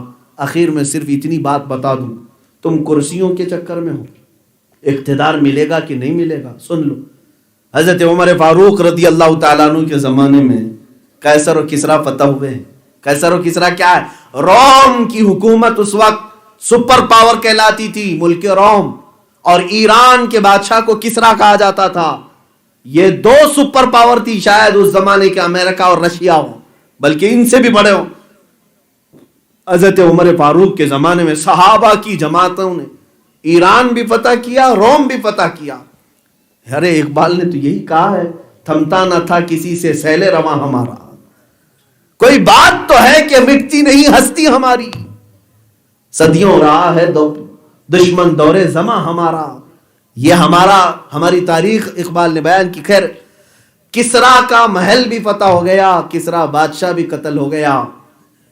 وہاں پر ایک مسئلہ تھا، بادشاہ کی کرسی جہاں رکھی جاتی تھی وہ قالین تھا، ایک بہت مہنگا قالین، بہت قیمتی قالین. اور بادشاہ جب کسی سے خوش ہوتا تو انعام کے طور پر اس قالین پہ اس کو تھوڑی دیر بٹھاتا تھا، اور جو اس قالین پہ بیٹھ جاتا زندگی پر فخر کرتا میں کسرا کی قالین پر بیٹھا ہوا آدمی ہوں. جیسے سمجھ لیں اس زمانے کا کوئی نوبل پرائز ہو، اس کو وہ بیٹھ کر کے زندگی پر فخر کرتا تھا. جب کسرا ٹوٹ گیا، محل ٹوٹ گیا، بادشاہت ختم ہو گئی، تو صحابہ کا دور شروع ہوا. مال غنیمت ایران سے مدینہ لے کر آئے، تو صحابہ جو وہاں سے مال لے کر کے آئے تھے اس میں قالین بھی تھا جو بہت مہنگا تھا. امیر المومنین عمر ابن خطاب رضی اللہ تعالیٰ عنہ، تاریخ پڑھو جوانوں، جوان کہتے کسے ہیں؟ حضرت عمر فاروق، ان کا ہی یہ کہنا ہے کہ عزت جو کچھ بھی ہے ہمارے پاس وہ رسول اللہ کی وجہ سے ہے. حضرت عمر کہتے ہیں مجھے کوئی نہیں پہچانتا تھا، میں جب سے رسول پاک کی غلامی میں آیا ہوں ہر ایک پر میری دھاک چلتی ہے. ورنہ حضرت عمر کہتے ہیں میں تو خطاب کا ایک بیٹا ہوں، مجھ سے تو 2 بکریاں نہیں سنبھالی جاتی تھی، لیکن حضور کی غلامی میں آنے کے بعد 36 لاکھ اسکوائر کلومیٹر پر تنہا عمر کی حکومت چلتی تھی. حضرت عمر کے زمانے میں یہ آیا قالین، صحابہ لے کر کے آئے کہ اس کو کہاں رکھا جائے، کہاں سجایا جائے. بہت مہنگا ہے، اس زمانے کا بہت مہنگا، اس پر بیٹھ کر کے لوگ زندگی پر فخر کرتے. حضرت عمر سے صحابہ نے کہا اس کو محراب مسجد نبوی میں رکھا جائے، ممبر پر رکھا جائے، کہاں رکھا جائے؟ حضرت عمر نے کہا مسجد کے دروازے کے باہر رکھو، ہر کوئی پیر پوچھ کر اندر آئے. پیر پوچھ کر کے اندر آئے، اتنا مہنگا قالین. سیدنا عمر فاروق نے فرمایا اس لیے کہ دنیا کو بتایا جائے جن کرسیوں پر، جن قالینوں پر دنیا فخر کرتی ہے وہ محمد عربی کے غلاموں کے قدموں کے نیچے ہوتا ہے. کی محمد سے وفا تو نے تو ہم تیرے ہیں، یہ جہاں چیز ہے کیا، لوح و قلم تیرے ہیں. اے نوجوانوں ایک بار وفا تو کرو رسول کے ساتھ. دیکھو کیسر و کسرا کی سلطنتیں ٹکڑے ہو جاتی ہیں اور قدموں کے نیچے آ جاتی ہیں. وہی مکہ جو بلال حبشی کو گھسیٹتا تھا 6 سال کے بعد بلال حبشی کو خانہ کعبہ کی چھت پر چڑھا دیکھ رہا ہے. کیوں؟ اس لیے کہ رسول پاک کے ساتھ وفا کرنے والے بلال کو اللہ نے کعبے کی چھت پر چڑھایا. یہی ہے اللہ کا انعام کہ تمہیں سربلندی ملے گی، تمہیں کامیابی ملے گی. اپنا چہرہ تو سدھار لو، رسول پاک کی سنت کے مطابق تو کر لو. آج سے میں کہوں گا، میری آخری نصیحت ہے نوجوانوں سے، اے نوجوانوں توبہ کر لو. میرے کان اللہ نے دیے ہیں تو میرے رسول کے نغمے سننے کے لیے، اللہ اپنے کلام کو سننے کے لیے. میں دنیاوی عشق و محبت کے نغمات سن کر کے اپنے آپ کو برباد نہیں کروں گا. جو فحش فلمی گانے سنتا تھا قیامت کے دن سیسا پگھلا کر گرم کھولتا ہوا اس کے کان میں ڈالا جائے گا، جس کا درد وہ برداشت نہیں کر سکے گا. اے نوجوانوں عہد کر لو، میں آج بارگاہوں میں بیٹھا ہوں، آسانوں پہ بیٹھا ہوں، میں یہاں سے ان تمام چیزوں کو ترک کروں گا جو مجھے میرے نبی کی محبت سے دور کرتا ہے. میں ہر اس محبت کو ٹھکرا دوں گا جو مجھے میرے نبی کی محبت میں آڑے آتا ہے، خلل پیدا کرتا ہے. چاہے وہ لڑکی کی محبت ہو، چاہے وہ کسی اور کی محبت ہو، اگر میرے نبی کے درمیان میں آئے میں اسے ٹھکرا دوں گا. فرسٹ پرائیوریٹی کس کی ہوگی؟ رسول اللہ کی. اسی لیے اقبال نے کہا آبرو ماں ز نام مصطفیٰ اس، ہم سب کی آبرو نام مصطفیٰ سے ہے. ہر چے دری دنیا بعد مصطفیٰ، جو کچھ دنیا میں ہے وہ مصطفیٰ کے بعد ہے. یہی تو امام اہل سنت فاضل بریلوی نے ہمیں یہ درس دیا ہے. اے جوانوں، اے مسلمانوں، تم اپنے جسم کو بھی دیکھ لو اور پھر آج یہ وعدہ کرو اپنے نبی کو حاضر و ناظر سمجھتے ہوئے، یا رسول اللہ دہن میں زبان تمہارے لیے، بدن میں ہے جان تمہارے لیے، ہم آئے یہاں تمہارے لیے، اٹھے بھی وہاں تمہارے لیے. جب تمہاری زندگی یہ بن جائے گی انشاءاللہ تم دنیا سے عزت کے ساتھ جاؤ گے. انہیں جانا، انہیں مانا، نہ رکھا غیر سے کام، للہ الحمد میں دنیا سے مسلمان گیا، وآخر دعوانا الحمد للہ رب العالمین۔